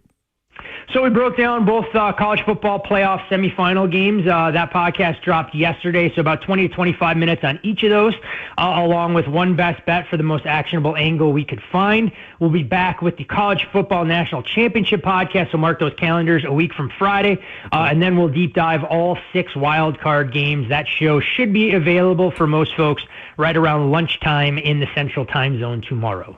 Sounds good. I'm just curious your take on Drew Aller. And I mean, obviously, you've watched a lot of him to decide what Penn State is. Do I think he is going to be the rapid riser amongst the draftniks that we've seen? Yes, because of the arm talent he's possessed, but sometimes you watch a player, Don, and I know you had a chance to cover that Penn State SMU game. I just don't get the feeling that he is going to be a transcendent talent at the position. I know the physical attributes are there, and maybe another year in Andy Kotelnicki's system when he's surrounded by more dynamic weapons as Penn State is trying to address that receiver position. We'll have him mentioned amongst that top 10, but I think when you look at the draft class, he's going to be a guy projected by many to go in that top 5 next year. I'm not sure that I would be running over men, women, and children to make him the face of my franchise any more than I felt about Will Levis being that guy. Like George Costanza in the fire drill? Yeah, I mean, look, you got to push him down to try and get away. When the oven catches fire, everyone wants to get out of harm's way. He knocked down the clown. Hey, look, the clown shouldn't have been standing there. That's the bottom line. So I don't hold any ill will towards George and his decision-making in the heat of the moment. Yeah, if you can't maneuver past the clown, you're doomed. You're done. That's a fair point. NFL playoffs Saturday, Sunday, Monday. Loving this because we've got a snowpocalypse coming. I don't know if you've seen that, Todd, but snow and ice. What exactly is the most recent forecast for you guys, and how long will the city be incapacitated with your inability to deal with wintry weather? They're talking about 4 to 6 inches of snow, no ice, just snow. So 4 to 6 inches of snow means schools are shut down for, 7 to 10 days, and it takes probably about 72 hours to clear the highways? Says the guy from Vegas. Okay, Vegas, yeah. Hey, look, I grew up in Chicago, so I know a thing or two about having to work and drive in that wintry weather. But when it was snowing out here and we had about 1.5 inches of accumulation, I can't imagine. It did take a little while for the city to return to normal because they had to try and borrow snowplows from Cedar City and St. George in Utah, since I think in the city of Las Vegas, they have one snowplow that they actually own. So it's a little tough to clear the roads that quickly with one piece of machinery. This is what I'm saying. I mean, you're trying to compare Chicago and Nashville and how they deal with the weather. I'm quite sure Chicago has a little more fundage allocated budgetarily to snow removal. There is, and let me tell you, the construction companies love good snowfall because what that means is more salt on the roadways, and the faster it basically eats through the asphalt, and they can charge exorbitant rates to go out and fill up those potholes. That's right. Because you grow up in Chicago, there are only 2 seasons. There's winter and there's construction season, and those basically each span about 6 months of the year. Yep. Chargers at Texans. Some have said that this is a bye week for the Chargers. Are you buying into that? Chargers by 3 on the road. I'm not buying into that because I think this is a little bit of uncharted territory for a Chargers team that deserves plenty of accolades for what they've been able to accomplish in Coach Harbaugh's first season. Justin Herbert looking like the talent I think most people thought he could be when he was drafted 6th overall coming out of Oregon. But you go through their schedule and you begin to wonder, where have the Chargers exactly excelled when they have to step up in class? Now, on the flip side of things, Houston hasn't exactly been the most dynamic offensively. One weapon you really have to contain in Nico Collins, and we've seen Joe Mixon kind of fall off a cliff over the last 4 or 5 games. But home underdogs in this round have performed extremely well. The Texans were in a very similar role last year against the Cleveland Browns. We know how that game ended. The Tampa Bay Buccaneers, also as home underdogs, took care of the Eagles. And this has been a real battle. At 3, I'm seeing a lot of professional bettors grabbing the 3 with the Texans. When it gets down to 2.5, there's a little bit of buy the other way. It'll probably be one of the more public sides in terms of an ATS perspective. I'm just kicking myself for not going under the total when this thing opened in that 44.5 range. But still may find myself going under the total in the first half for 2 teams known for establishing that level of physicality and trying to commit to running the football, even if it is not the most efficient way to move it against their respective defensive counterparts. What's the number you like in the first half? You're not going to get a 23. So for me, and I know this is a little counterintuitive for folks that don't do this, there's no major mathematical difference between 20.5 up to 22.5. People will point to the 21, but there's only one way you can get to exactly 3 touchdowns. And I don't think it's going to fall much further. So 21, 21.5, 22, 20.5 would probably be my cutoff if I end up getting there. Gotcha. Steelers at Ravens. Former Titans punter Brett Kern told me that's one of the more difficult places, if not the most difficult place to punt, which means swirling winds, right? 9.5. Ravens favored by 9.5. The wind, it's supposed to snow in the morning, but clear out before the 7 o'clock kick. West-northwest, 10 to 15 miles per hour. How much do you guys pay attention to that, and what do you think about the game? Wind, the single biggest factor when you're looking to try and handicap totals. I know people point towards rain or they'll point to snow. Sometimes snow can actually benefit you if you're looking to try and bet a game over the total. If it's light accumulation, the offense knows where they're going. The footing may not be great for the defense. If we're discussing a Snowmageddon type situation like we saw in San Francisco and Buffalo, that, of course, not going to help teams try and hit the explosives or have very dynamic passing attacks. But 15 miles an hour, if it's sustained winds there, is kind of that threshold you're looking for that can have an impact on the passing game. And swirling winds always better for underbettors than kind of winds that are going end to end where at least one team can push the ball for 15 minutes before things flip around. Part of the reason that you have seen this game get bet under from 46 to where he's sitting out 43.5, minimal resistance at that key number of 44. The Ravens have tweaked some of what they've done defensively much better on that side of the ball from weeks 11 to 18. Meanwhile, for Pittsburgh, their offense has kind of fallen off a cliff. And the one thing we've seen from these 2 teams, they're going to try and commit to running the football, especially with Nose Flowers in the fold for the Ravens, unless he has a miracle-like recovery and can get back out there. So given the fact that this total has come down so much, again, a little bit of value if you want to go under in the first half at 22.5. I think this game could start out slow. The Steelers, one of the least effective offenses in the NFL when it comes to performance in the first 30 minutes. Todd Ferman, Bet the Board podcast. We're not going to get through all the NFL games, but you can listen to the Bet the Board pod. What did you say, lunchtime tomorrow? Yep, lunchtime tomorrow. Okay. That's the goal. As you guys know, it all depends on what kind of work ethic the producer wants to put forth for everybody. It has nothing to do with Payne Insider's schedule in Miami? Typically not. I mean, he gets to operate at his own leisure and convenience. He's 3 hours a little bit later. It's me that has to get rolling out of bed at the crack of dawn to make sure that we get behind the mics about 6:30, 7 o'clock in the morning Pacific time. Bills, another big line there, favored over the Broncos. Broncos defense really good, and Bo Nix has been way better than I think anybody thought, except for maybe his head coach. 8.5 the line there. A great matchup to watch in the trenches here. Denver, one of the best teams at getting after the opposing quarterbacks. Buffalo, outstanding protecting Josh Allen. If Denver can get home, they can keep this game competitive. If they can't, and no reason to believe that Josh Allen will struggle against the blitz, it could be an ugly state of affairs. Buffalo has really thrived in the wild card round over the last couple of seasons. I'm not running, though, to get involved in this game. I think the total, a pretty fair reflection of where it should be. We saw a little bit under money. And 8.5, 9, a little bit too rich for my blood to try and back the Bills. And I really want to see how this Broncos team performs in hostile territory. So no game, nothing from an investment standpoint that I'm really even considering as of now. What about the Commanders and Buccaneers with the rookie quarterback going on the road in the playoffs and Baker Mayfield playing well? Yeah, coming full circle in terms of a game that we saw on the opening Sunday, and it looked like Jaden Daniels was in over his head. Todd Bowles had a great defensive game plan for the rookie quarterback that didn't have a single NFL snap under his belt. But these are two teams, in my opinion, trending a little bit differently. Tampa, yes, Antoine Winfield was a full participant. I'm still not sure how that knee will hold up. And he is a key contributor in that defensive backfield for the Bucs. That secondary, not a ringing endorsement for how they played in a must-win situation last Sunday against Spencer Rattler and the Saints. But for Washington, I do think they're a little bit limited in their passing attack as well. If you can take Terry McLaurin out or limit his effectiveness, it forces Jaden Daniels to go in a different direction. Have seen money that I respect coming in on Washington, but that was at 3.5. Nothing that I've seen of note at 3, and the total hovering kind of in no man's land. You're going to get two very different opinions here. I think you'll see some over money at 50.5, and if it gets to 51, you'll start to see some under money enter the market. Great stuff, Todd. Appreciate it. For what it's worth, Slay Dog loves. Wait, where was it? Which does he love? Oh, he loves the Broncos plus the 8.5. He loves the Broncos plus the 8.5. So he's going to try and take them up to 10.5 as his first key leg of his parlay this weekend. Probably. You probably nailed it, Ferman. Not going to lie. We'll ask him later. We'll get him to text you his parlay. Hey, I will say it is amazing how much smoother the program goes on Wednesdays when Slay is off on the road trip. So we miss him. That's what happens when you have the adults in the room leading the show. And you know what? It's probably a good thing because I don't know if Slay would have been able to handle my abuse given what we saw from the Vols last night. That might be accurate, too. Thank you, Todd. Always a pleasure, guys. Stay safe in the wintry mix. All right. See you, buddy. Bet the Board podcast. I love the back and forth between Slay and Todd. It's one of my favorite things of the week. It's good. The texts are good, too.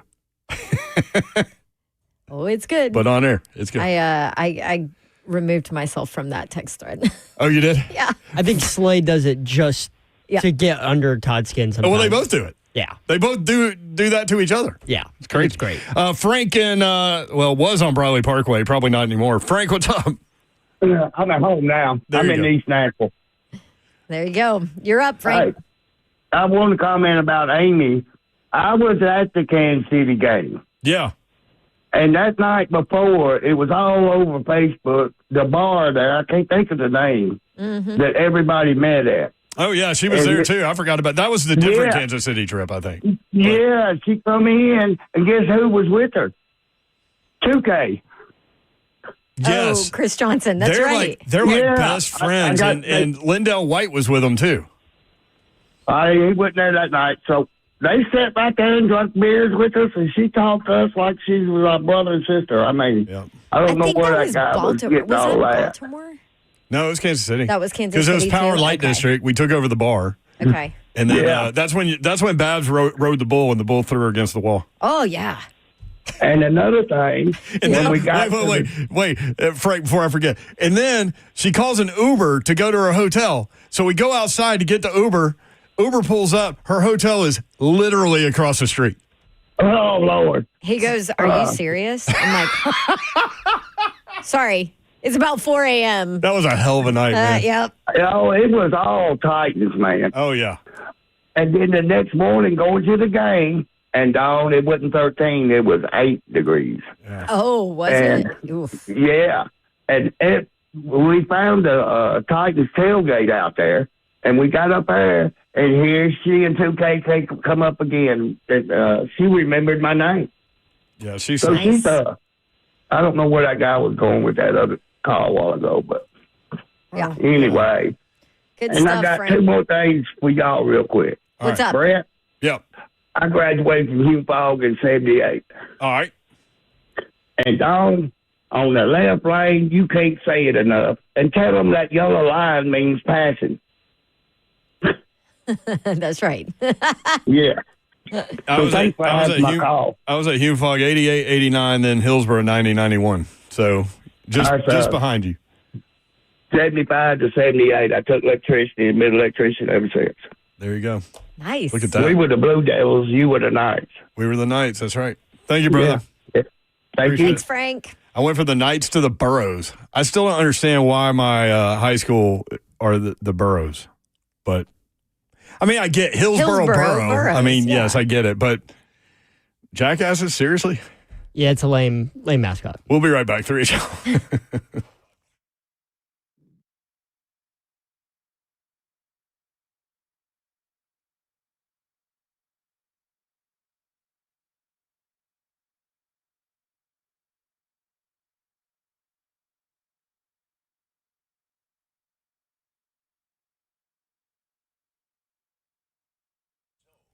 Don't go through another year with all that high interest debt. Nope. Let my friends at Loan Pronto wipe it all out now. How about it? Loan Pronto's rapid equity loan makes it easy to pay off all your credit cards or tackle that 2025 home improvement project.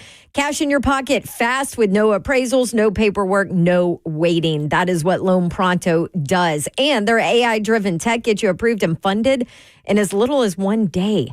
They even had a client get $150K approved in under 24 hours, paid off all their credit cards, their 2 cars, a personal loan, and then saved over $1,500 per month on top of it.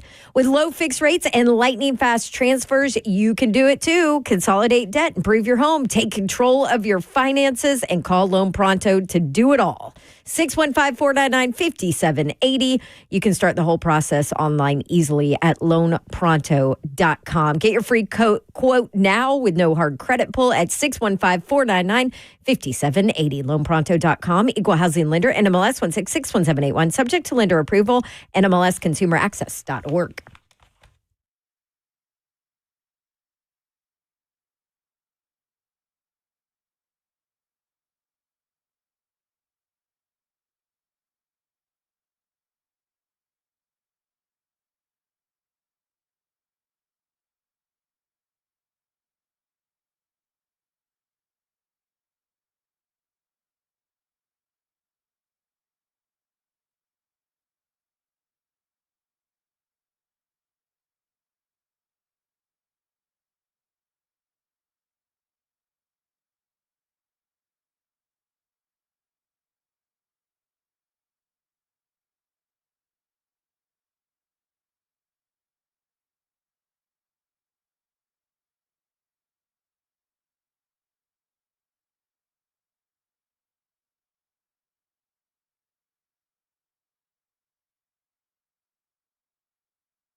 3HL 104.5, the Zone. Britt Doherty, Don Davenport with you.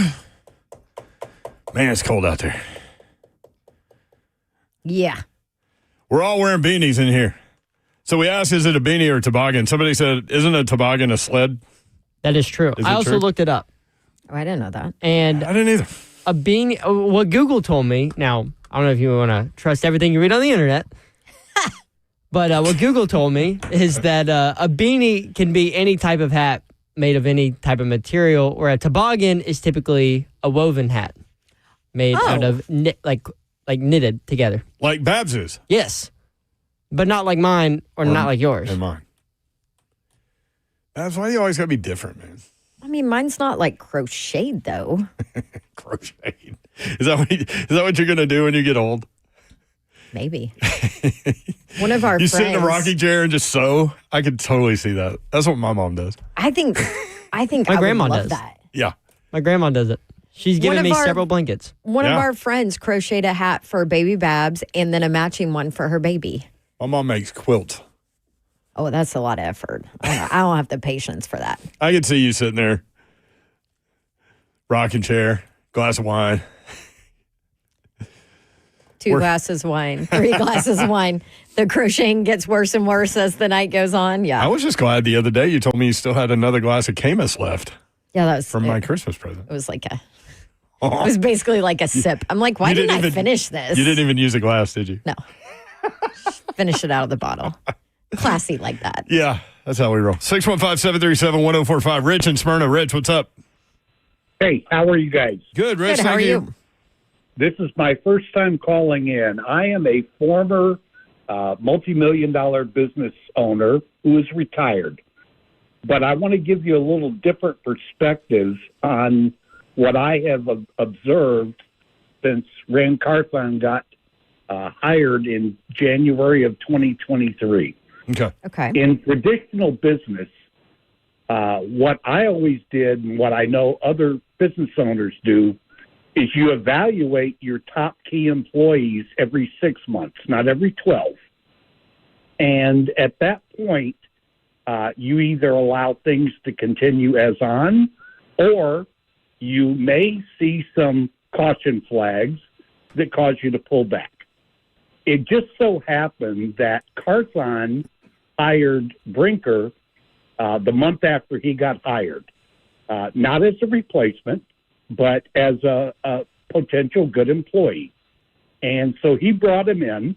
My guess is that Miss Amy allowed that first 6 months to go on, did her evaluation as a business owner, didn't see any red flags, maybe some yellow, but she said, okay, let's let things go on.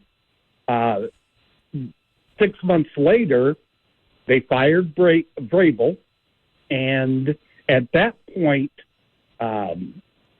Carthon got more power. And so now the question is, that is true. What's he going to do with that power from January to June? He did some good things.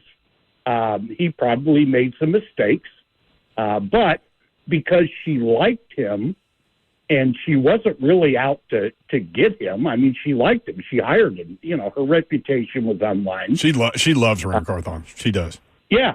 But what she did was she allowed him to have more power, but to cover the organization, she also had to consider giving herself an out in case it didn't work out.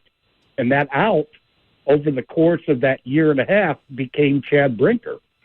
And I don't know the relationship between the two of them, but from looking at it from a business perspective, it allowed her to, being the fact that she takes a step back, give somebody that's closer in an opportunity to have more control over what Rand did, and at the same time, give her the opportunity to keep that step back and let the season play out. Well, the season played out. It didn't play out well. And so at that point, it was time to make a change. I don't think that the typical fan understands the way she looks at it from a business owner standpoint.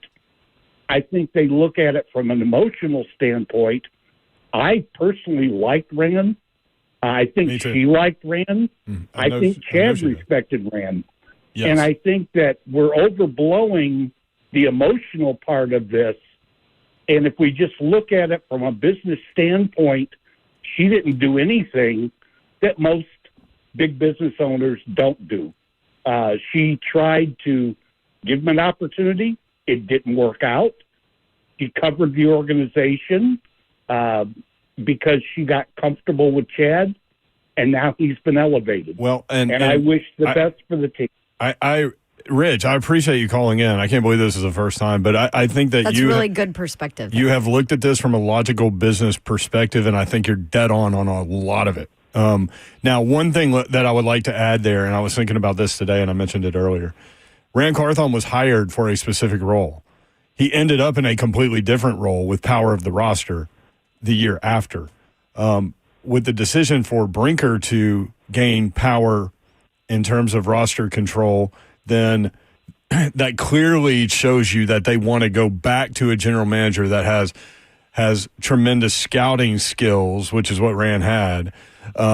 Which is exactly what they said. And which is the way they wanted to do it with Vrabel. And so when Vrabel didn't work out, that kind of set all this in motion. And so at that point, once you elevate a guy, you can't demote him and keep him there, right? Like so. Exactly. So I mean, from a business perspective, and just kind of the stair-step flow model of leadership and power. It doesn't make sense. So I think that was a very, very good phone call, Rich. You obviously put a lot of time thinking into that, and I appreciate it. Well, thank you. And I by the way, I would never have made this call into Buck's show. Okay, Rich. That might turn into a drop there. Save that, Zeb. You may hear yourself on 3HL more than once, Rich. Appreciate it, You guys Rich. have a great. Thank you, brother. Appreciate you, man. 615-737-1045. When we come back, Mina Kimes on ESPN this morning basically said everything we said yesterday. We'll play that for you and get your take. 615-737-1045.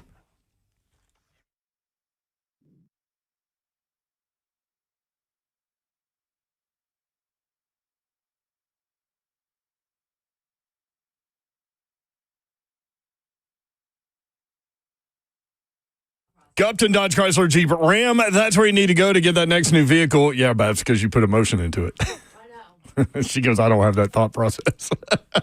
That Rich had. Anyway, Gupton Dodge Chrysler Jeep Ram. That's where you need to go. And go ahead and get on in there tomorrow, man. If you need four-wheel drive for snowpocalypse coming, these guys can help you out. That is for sure. Go see Daniel Gupton and his crew. They are ready to help you out. They've got a tremendous selection of Jeeps, Ram trucks, Chargers, anything you're looking for, they'll be able to help you out. Just let them know what you're looking for. They'll point you in the right direction. Take your test drive, go inside. They'll help make the numbers work, and it will be that easy. Tremendous selection of pre-owned vehicles. If you want to go down that path, make sure you go online, check out the inventory. GuptonMotors.com is the website. All the dealership information is there. Address, phone number, inventory, deals they have going on in January right there at GuptonMotors.com. 3450 Tom Austin Highway in Springfield, Tennessee. Just 30 minutes from downtown Nashville. That's Gupton Dodge Chrysler Jeep Ram.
Good evening. It's 5:02. I'm Joe Spinano live from the 104.5 The Zone studios. The Titans have begun their search for a new general manager after the firing of Rand Carthon on Tuesday. So far, they've requested interviews from 6 candidates, according to several reports. Those include Kansas City Chiefs Assistant General Manager Mike Borgonzi, Tampa Bay Buccaneers Assistant General Manager John Spytek, Indianapolis Colts Assistant General Manager Ed Dodds, Cleveland Browns Assistant General Manager and Vice President of Football Operations Catherine Hickman, Buffalo Bills Director of Player Personnel Terrence Gray, Miami Dolphins Senior Personnel Executive Reggie McKenzie. In NFL coaching news, the Patriots are set to interview former Titans head coach Mike Vrabel in person on Thursday. That will be followed by a virtual interview with Lions offensive coordinator Ben Johnson on Friday. Also, both the Jets and Raiders have requested interviews with Chiefs defensive coordinator Steve Spagnuolo. For all your foundation repair and waterproofing needs, you need to visit USSTN.com. Breaking news at once in your home for the Titans and Balls. This is 104.5 The Zone.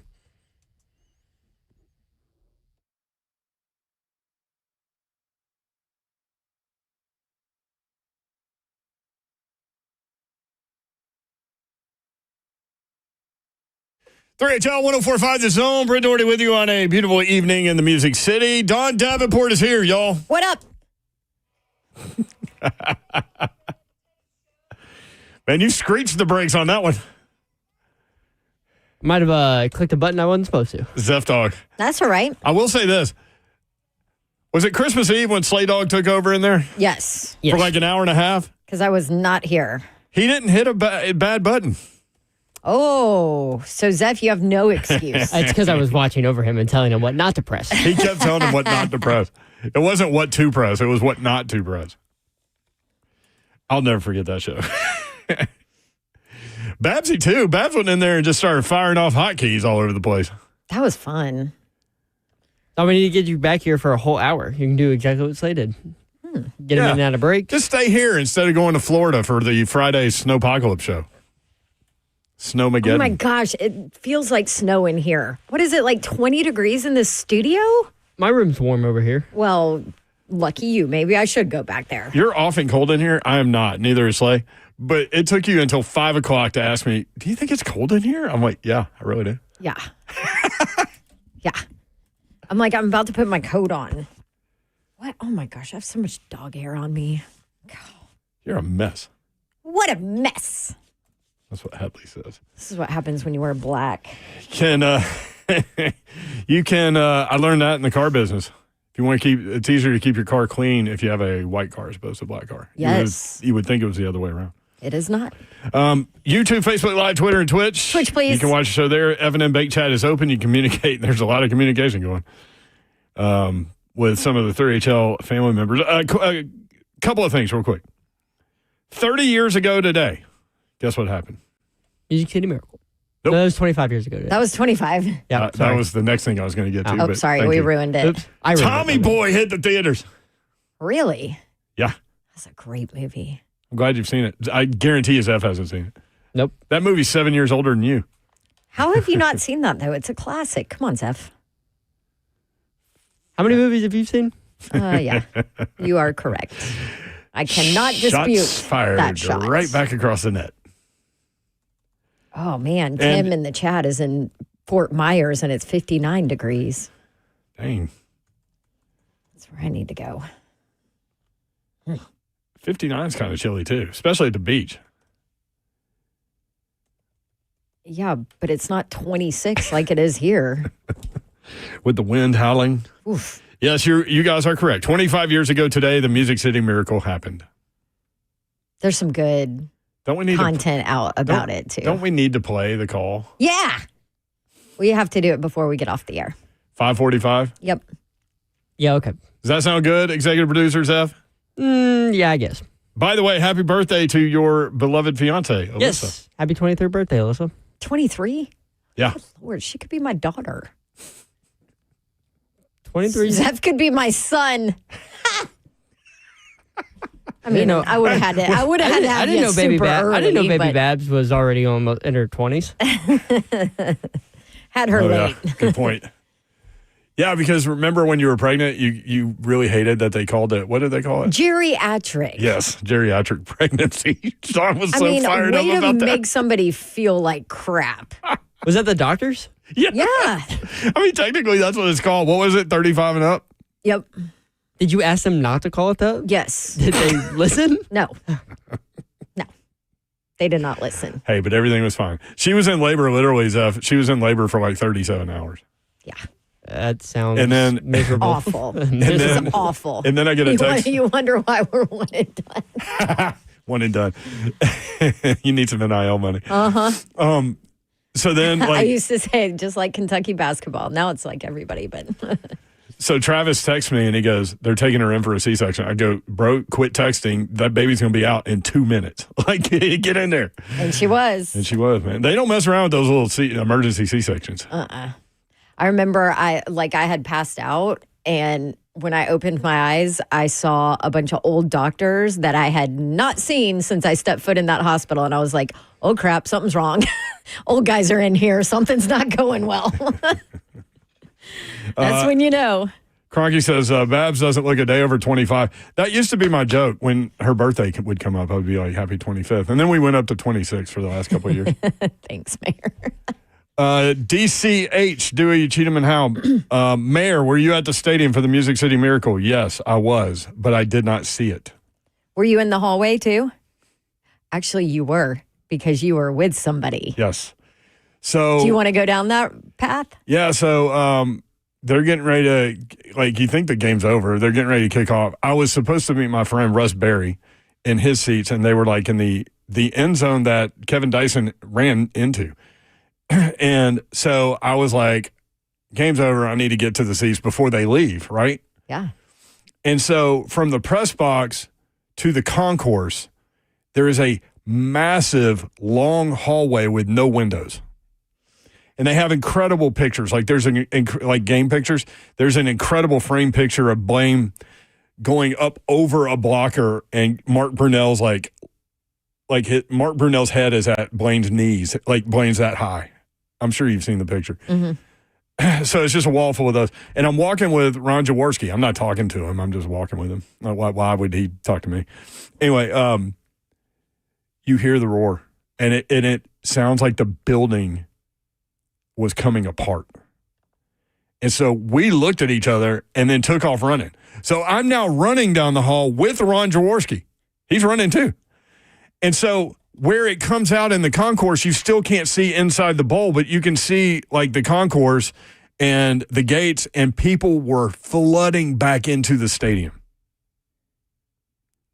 And so I had time to get down to, everybody thinks it took like 15 minutes for them to decide. It really wasn't. It was like a minute 38 or something.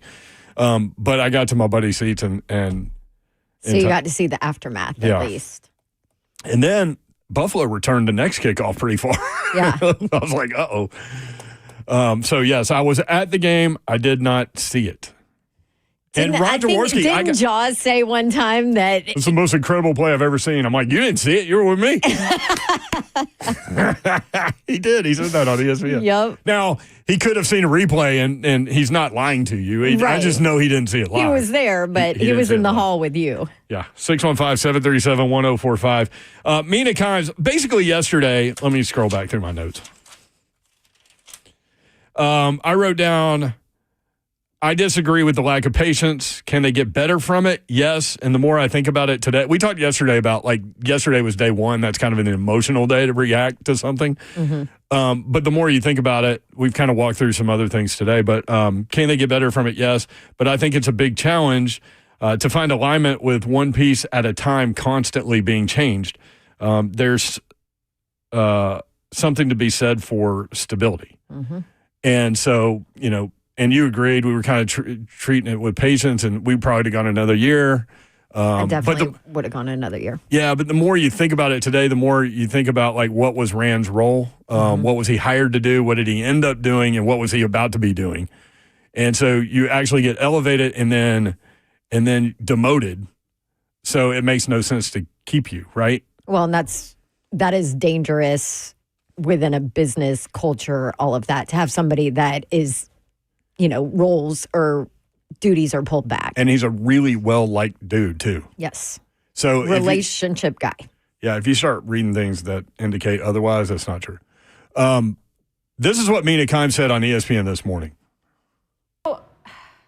I mean, thinking about Tennessee, I feel like when we talk about whether these jobs, coaches, GMs are attractive, we need to focus more on the stability of ownership because just looking at everything that's happened there over the last few years, the word that comes to mind is erratic. I mean, going back to 2022, they get embarrassed by A.J. Brown on TV, so they fire Amy Adams-Strunk, the owner, fires John Robinson. You think Mike Vrabel's got more power, but then they pair him with Carthon, and then they fire Mike Vrabel. And then you think, okay, well, now Rand Carthon's got the juice, and this is a rebuild, and they must know that it's a rebuild, right? Well, no, because they didn't get enough wins to her liking, so she fired Rand Carthon. And that's not to say that I agreed with all of his signings and draft picks necessarily, but it seems to me that ownership in Tennessee, one, has a misapprehension of who their roster is, the fact that they're rebuilding, and a deep lack of patience. I mean, she's just pressing the red button over and over and over. And if I'm on the outside looking at this and looking at that job, Dan, I would go with a lot of hesitation because the ownership is what remains. Well, and it's interesting, too, because you brought up when they fired Vrabel. And remember at the time they were saying there were philosophical differences between Carthon and Vrabel and what they wanted to do, what he wanted to do. I guess the question is, like, what is the philosophy? Exactly. What is the long-term vision for this franchise? Because it's apparent that this is an owner who seems motivated by short-termism. I think Vrabel and Rand were fine, honestly, because Vrabel had control when Rand got hired. Rand got hired to be exactly what they're looking for now, like a big scout as a general manager. That's what they want that role to be. So I think Vrabel and Rand were fine. I think Vrabel just it's like the illustration I pointed out earlier when you price yourself out of your current job to go get the other job. And I think that's not pricing himself out, but like from a control perspective, they didn't want to give him everything he wanted. So talking about Vrabel. Yep. And so I think he wanted the Patriot job, like you said. And so I think that's why that ended. I don't think that had anything to do with Rand and Vrabel. So Rand was hired. I do think there was a little friction there, though. I think there's a little friction with Vrabel and most people. Yeah, that's fair. In his life. No, that's fair. But I hear that they got along really well. So, I don't know. But the more you think about it, the more you think about Rand got hired to perform a job that turned into much more, because Vrabel left, much more of a job than he was hired to do. And then they were going to pull it back. And then they're going to pull it back, so it makes no sense to keep him. That's just how I read it. But they are looking for general managers, and they are interviewing reportedly a lot of people. We'll roll through some of that when we come back. Stay tuned. If you want in, 615-737-1045, 3HL 1045 The Zone.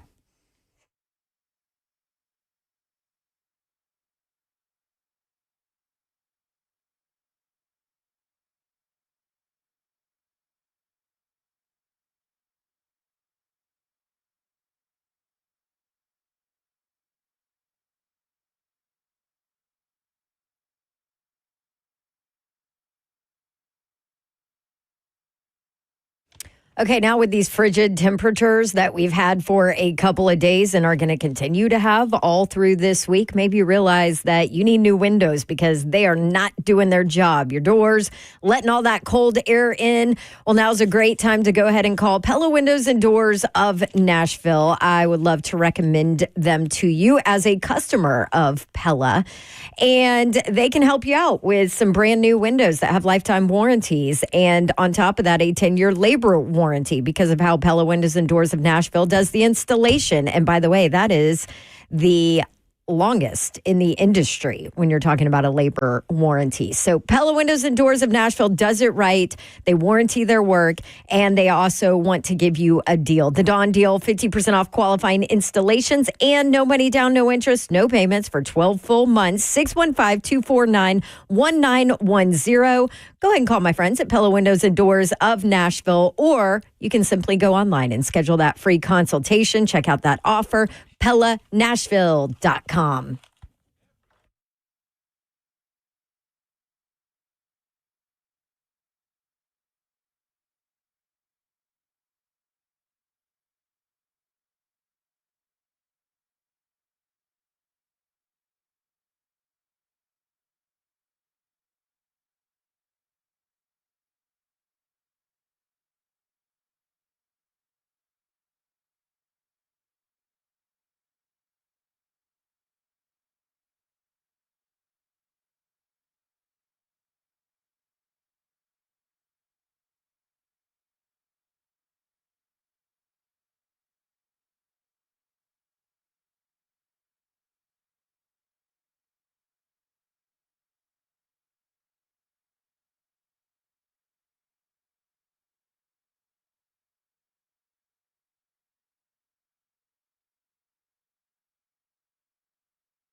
3HL 104.5 The Zone. Britt Doherty, Don Davenport with you. Happy Wednesday, man. We're just flying through the week. Hump day. Doesn't it feel like this week has been really long, though, with all the news and craziness? And it feels like for what we do, though, like every day goes by quickly. And I think a lot of that is because y'all call in, and so we just roll through phone calls. But, I mean, it's been kind of a one-topic thing this week. The last 2 days. It's kind of a big topic that everybody nationally is talking about, too. And we have a playoff game tomorrow. College football playoff game tomorrow. This is the last day without football until next Tuesday. How about that, Zephyr? You like that? Love that. Think so. Was not convincing. That was like Bob Uecker in Major League throwing it to his analyst. Right. Who gives a Shiano? It's going to be on the TV at home all week. Until Tuesday. Notre Dame, Penn State tomorrow in the Orange Bowl, 6:30 on ESPN. Notre Dame favored by 1.5. I went to the Orange Bowl when Tennessee beat Clemson. Oh. Yeah, we drove overnight.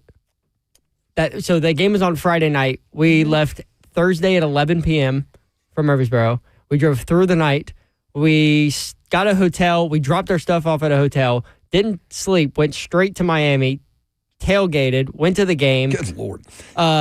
Stayed the entire game. Where was the hotel? Fort Lauderdale? 2.5 hours away. Oh, my goodness. Because it was the cheapest one we could find. Because all the ones in Miami were really expensive. That's here to Knoxville. And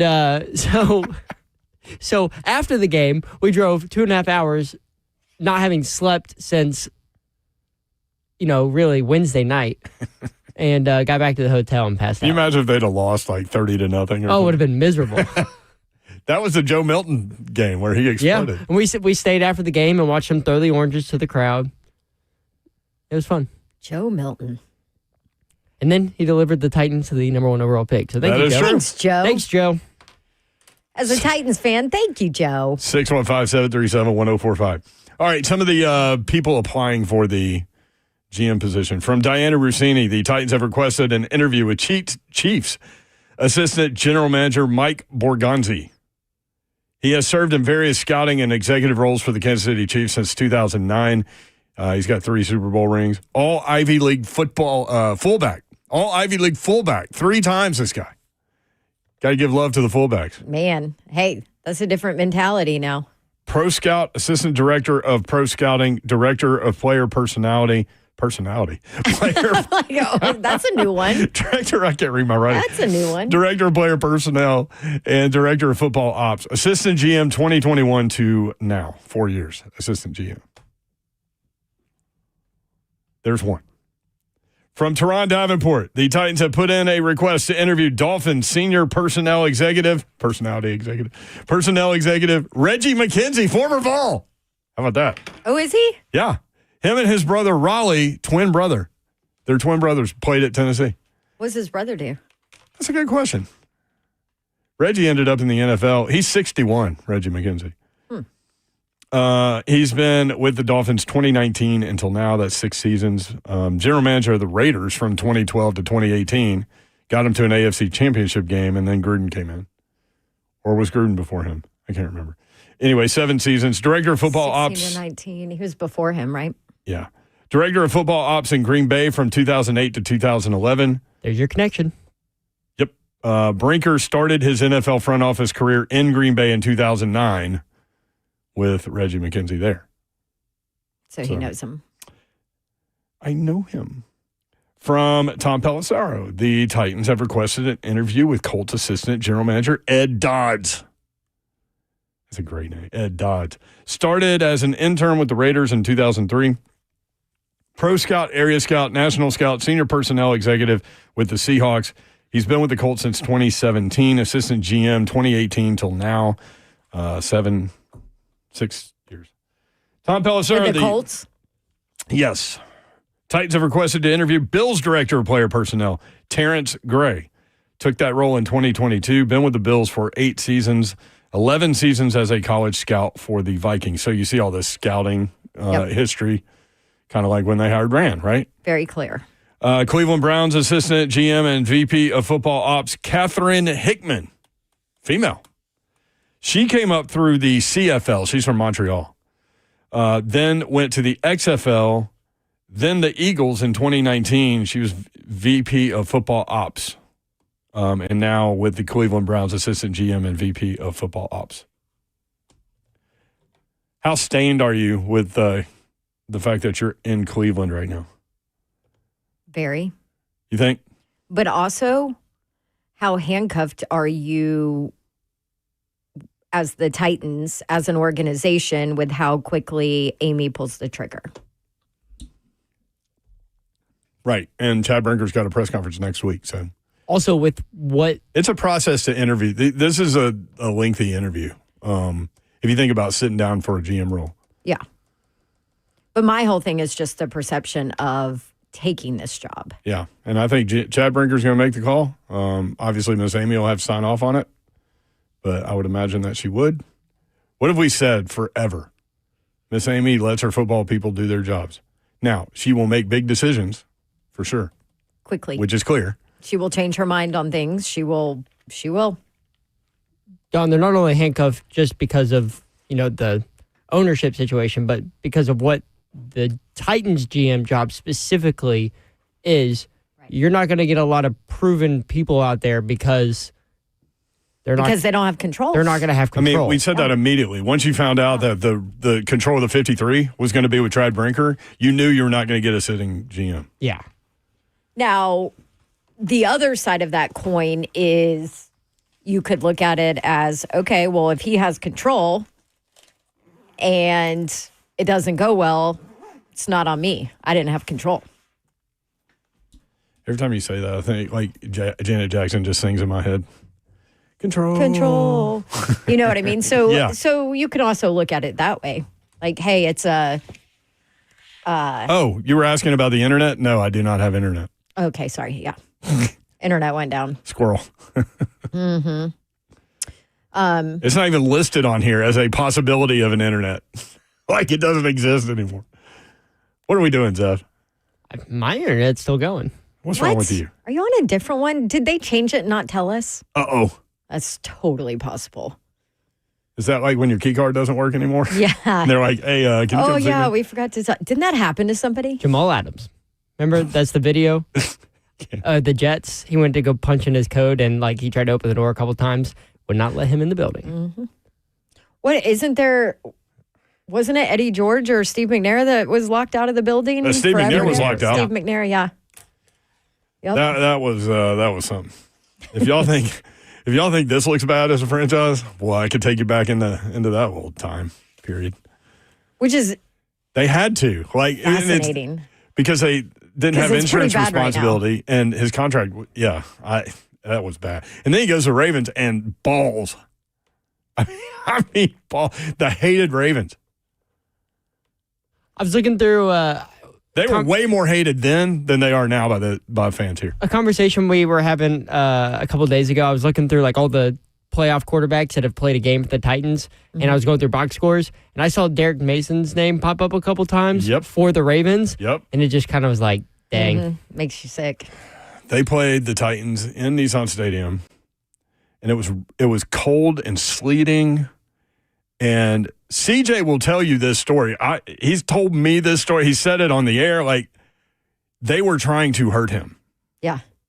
So he would be under the pile and they would be twisting his leg and stuff like that. And he had a big first half. And then they twisted his leg and got him. He left the game out. I think that whole thing is why, as a Titans fan, not just specifically that, but just those games with the Ravens, just the hate. That's why the Ravens are my most hated team as a Titans fan. Yeah, the way that game transpired too. And then Derek Mason was a beloved Titan, and he's a great dude. Love him. But man, watching him out there on the field, he wasn't just performing well, he was performing and talking big. Who's the big tight end that fumbled too? Titans? Yeah. Algie Crumpler? He was the emergency quarterback, too. That was the other funny thing about him at 300 pounds. New Hanover High School in Wilmington, North Carolina. Yeah, that one stings. That one stings like the Bengals one, honestly. 615-737-1045 is the number. Dr. Locke in Bellevue? Dr. Locke, baby, absolutely. All right, Dr. Locke, what do you got? Yeah, it's I have a tout line 1-800 Dr. Locke. We don't need to get into that. 68% winners, but what I hate to take attention away from the riveting conversation of maybe the assistant to the scouting of Kansas City could be our maybe possible. Anyway, let's if we could table this conversation and maybe delve into that more than likely Penn State dispatches Notre Dame and my Buckeyes.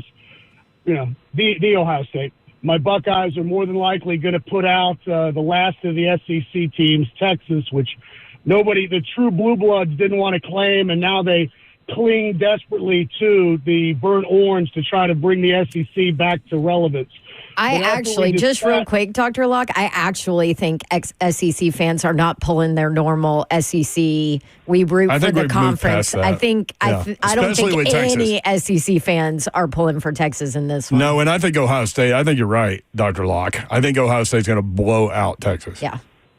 100%. 100%. It's a anemic offense that Georgia absolutely exposed, and Ohio State will just run over top, and we're going to get our 35, 40 points, and they're going to get 20 that, and you definitely want to lay the 5.5. But that's $89 a month. That's a small subscription on my tout line. Okay, Dr. Locke, thank you. There are people downstairs that work hard for their money that would love the chance to talk with you, and then, we could do commercials. How about that? Oh, I thought he was kidding. Was he? Yeah. I just snipe him because he was kidding. That's all right. I think he was done. Anyway. I don't know what to do with Notre Dame and Penn State because I think Notre Dame's the better team, and I don't trust James Franklin in games like this, but I think there's something about what Penn State's got going right now. What do you think? I think there's something about what Notre Dame has going. You like Notre Dame? I don't trust either of their offenses. I like Notre Dame a lot, yes, and I trust Notre Dame's defense more. That's where I am. Plus, your guy is hurt, Abdul Carter. I mean, it's funny. He'll be fine. James Franklin said he'll be fine, but game time decision. He said both of those things. Because what benefit do you get by saying, yeah, he'll play? Because then you have to. I mean, but it was weird because he was saying he'll be fine as if he is playing, and then he closed it with, well, it'll be a game time decision. So it's almost like you should have just said it's a game time decision and not said anything else. Yeah, that's true.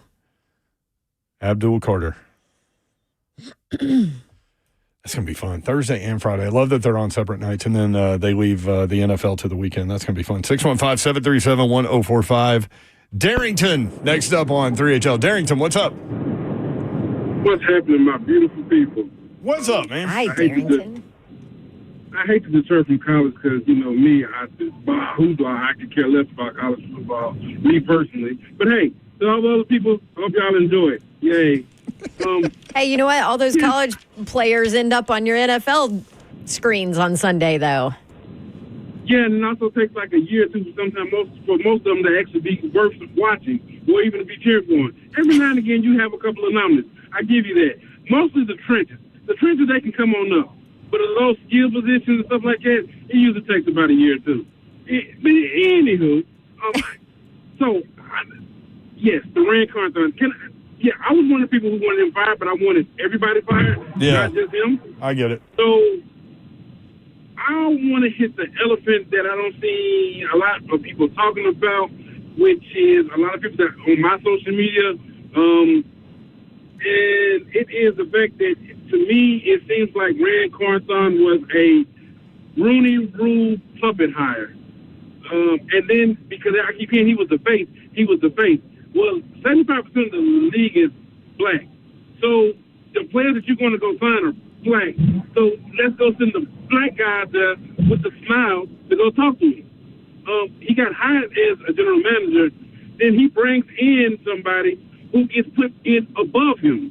I've never heard that one happen before. So you kind of hired your replacement in the beginning. So it kind of looks like he was a Rooney Rule puppet. Like, hey, we did it just to say we did one, and then let's go back to what we normally do. Now, will that ever get spoke about? I doubt it. But, and then there's actually reports going around now in the other league of how they're handling business. So, to me, the Titans have almost became Dallas Cowboy-esque with Jerry Jones and almost to say it's kind of sad and pitiful now. But I just want to see if I can get you guys' opinion on it. Love you guys. Y'all have a good one. Be safe. Don, stay warm. Thank you, Darrington. Thanks, Darrington. Also, I know about that C-section stuff too. Once again, you wasn't here. 72 hours of labor and still had to go through a C-section 2 weeks ago. So I know that struggle. Oh, and the recovery, nobody talks about it. It ain't easy. I know you don't want to hear about C-section recoveries on this show. Don't worry. Stitches. Yeah. Oh, my gosh. Nobody told me how hard it would be. And by the way, you have to take care of this, new life that just came in that you have no idea what the hell you're doing. That too. So to his Rooney Rule hire puppet comment, disagree. I do too. 1,000%. I do too. Amy gave him a 4-year extension. Now, you don't give a Rooney Rule hire puppet a 4-year extension. But anyway, I disagree. I do too. Now, if you're going to talk about the Rooney Rule, the only problem that you can bring up with it is teams getting these interviews out of the way, and then people really knowing that, all right, you're not really considering them. Was that a serious? Yeah. Were you actually considering them, or are you just trying to make the NFL happy? And that's probably the biggest issue with the Rooney Rule, and it's kind of hard to defend. But also part of that too is giving that chance to where maybe you're you went into it not thinking that was a candidate. And then you do the interview and you're like, oh my gosh. They say Mike Tomlin is the most famous case of that. Yeah, this guy blew us away, or this girl blew us away, So there's something to be said about that too. When we come back, we'll play the Music City Miracle for you. 25 years ago today, that happened. We'll be right back. 25 years. Whew.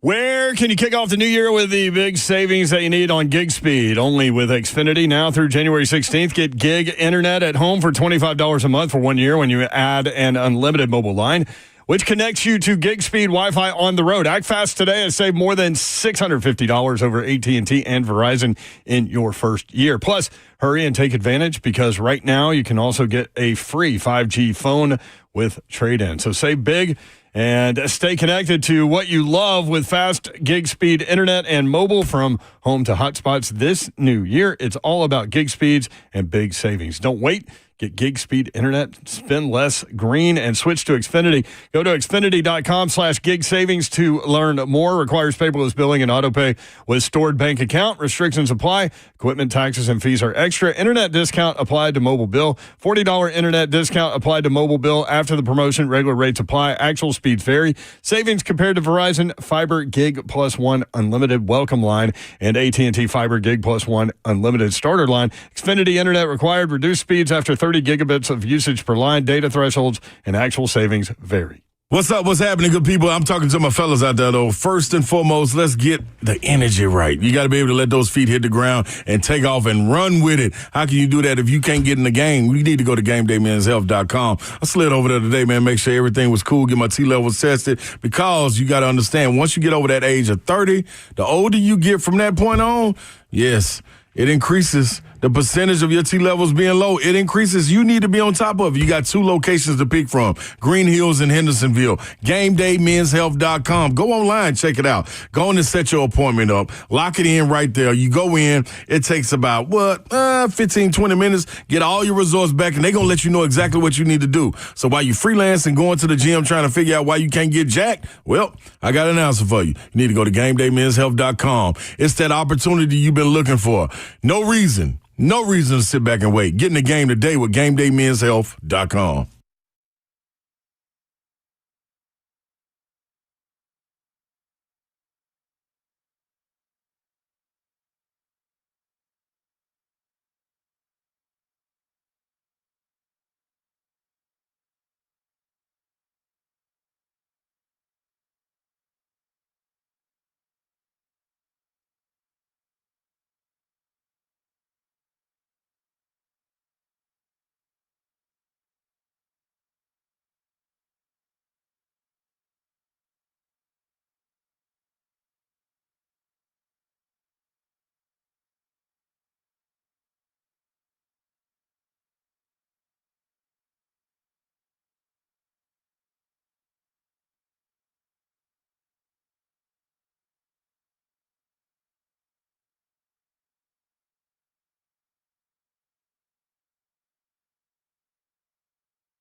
Three at 1045 The Zone.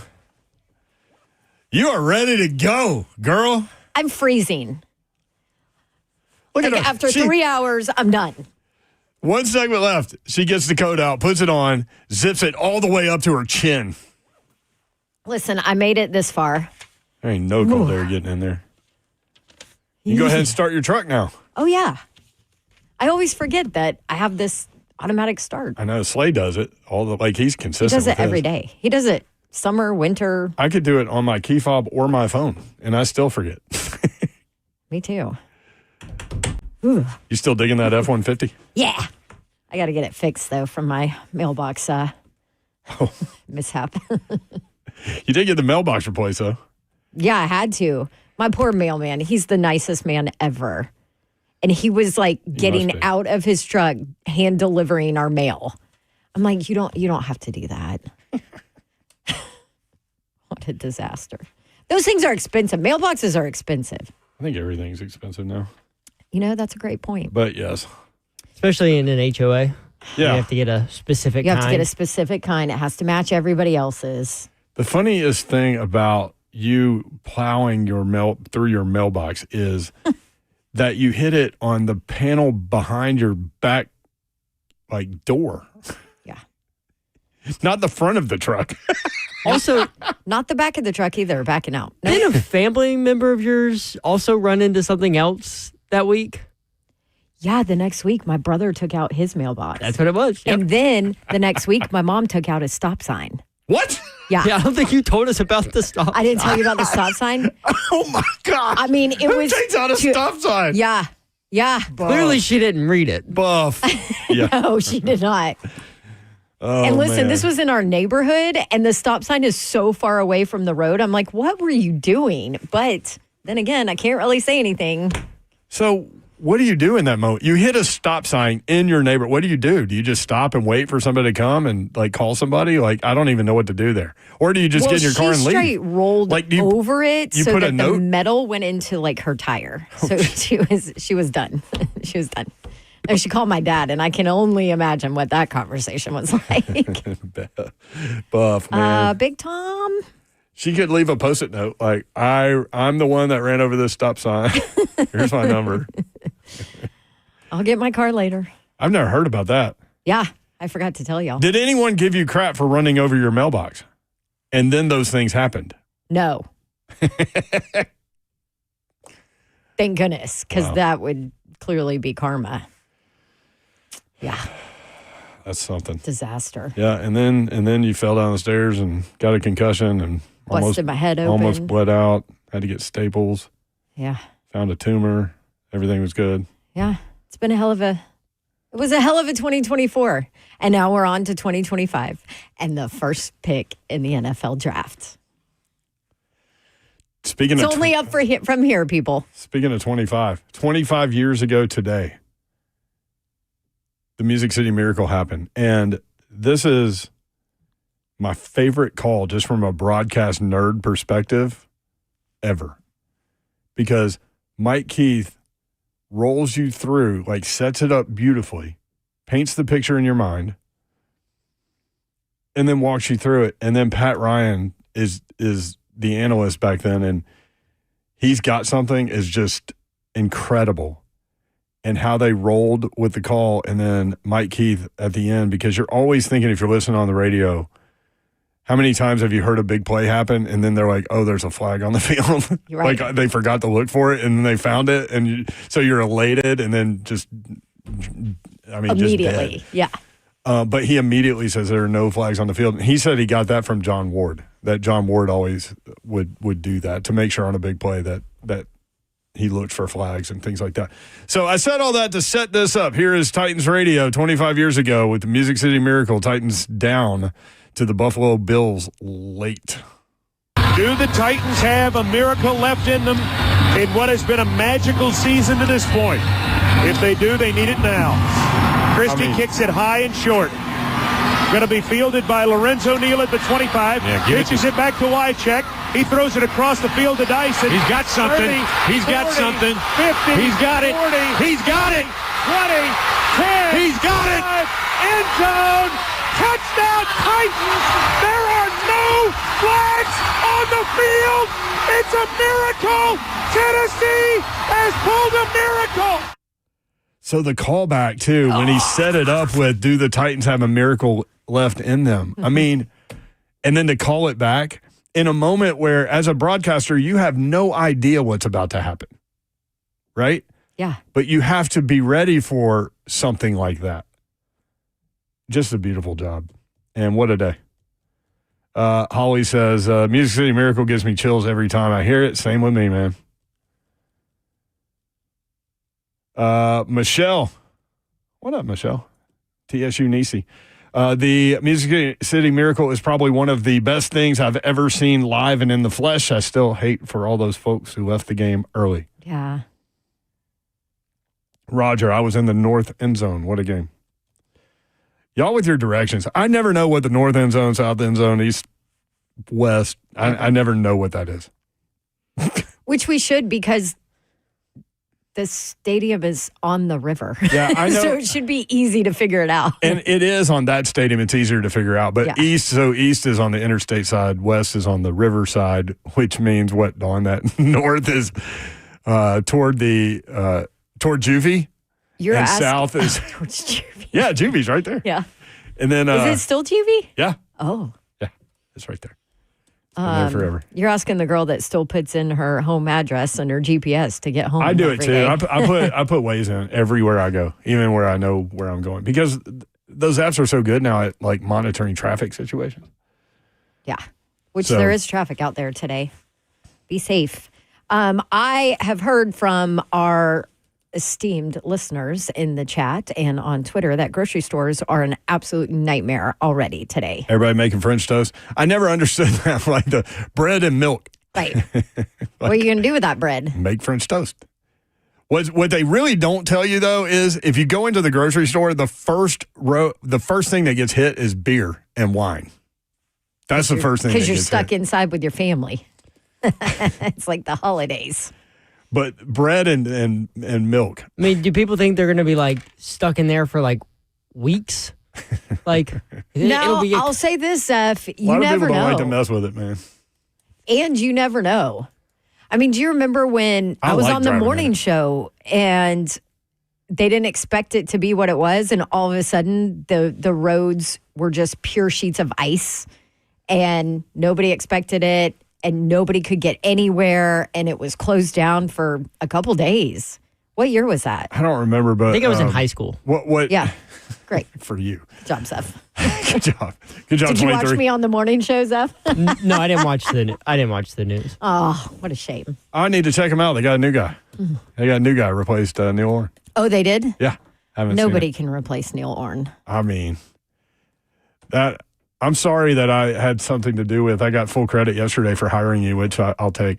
But breaking up that Neil Orn, Don Davenport deal. Yeah. That was good stuff. It was way more fun when Justin Bruce was there, too. Yep. He was in Vegas. Would have taped him to the chair with this weather forecast. Neil did that. Yep. HR nightmare. Seriously. We'll be back at it tomorrow, Thursday edition. It's pre-snow Snowmageddon. Yeah. Snowmageddon Eve tomorrow. Yep. Sleigh's back. We'll be here. Maybe. Oh yeah, weather. If he can travel. Yeah. Weather. I think we have to have a group discussion about that. Yeah. Man, really appreciate you guys participating with the show, including us in your day. We do not take that for granted, nor do we take it lightly. Dawn's shivering on my video right now. Good night. Have a great night. God bless. See ya.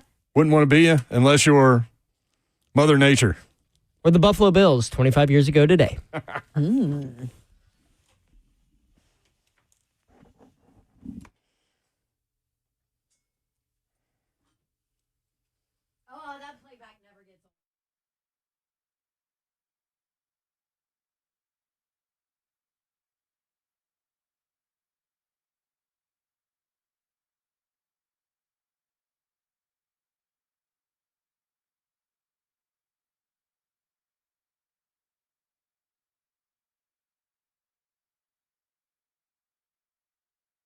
Holistic stem cell therapy. Let's get our body feeling good, especially when you can control it. Why? Because your body, your cells, your solution. Kellum Stem Cell Institute is where you need to head to. Whether that be congestive heart failure, lung issues, autism, or arthritis, does not matter. You have to understand you hold the key. All you got to do is go get it and unlock it. That's right. Your stem cells, everybody knows that inflammation, that's what stem cells attack. So you have them. Why don't you get them stored for future and continued use, and also use them to be harvested and redeployed based on your needs? Me, for example, right knee was giving me pain over all the years of not just playing, but just wear and tear, walking. You don't understand exactly what your body goes through. Shoulder, that's from playing. Hip, that's from playing. So get it fixed. I went to meet with Dr. Kellum, had my consultation. You can do the same, 615-850-4415.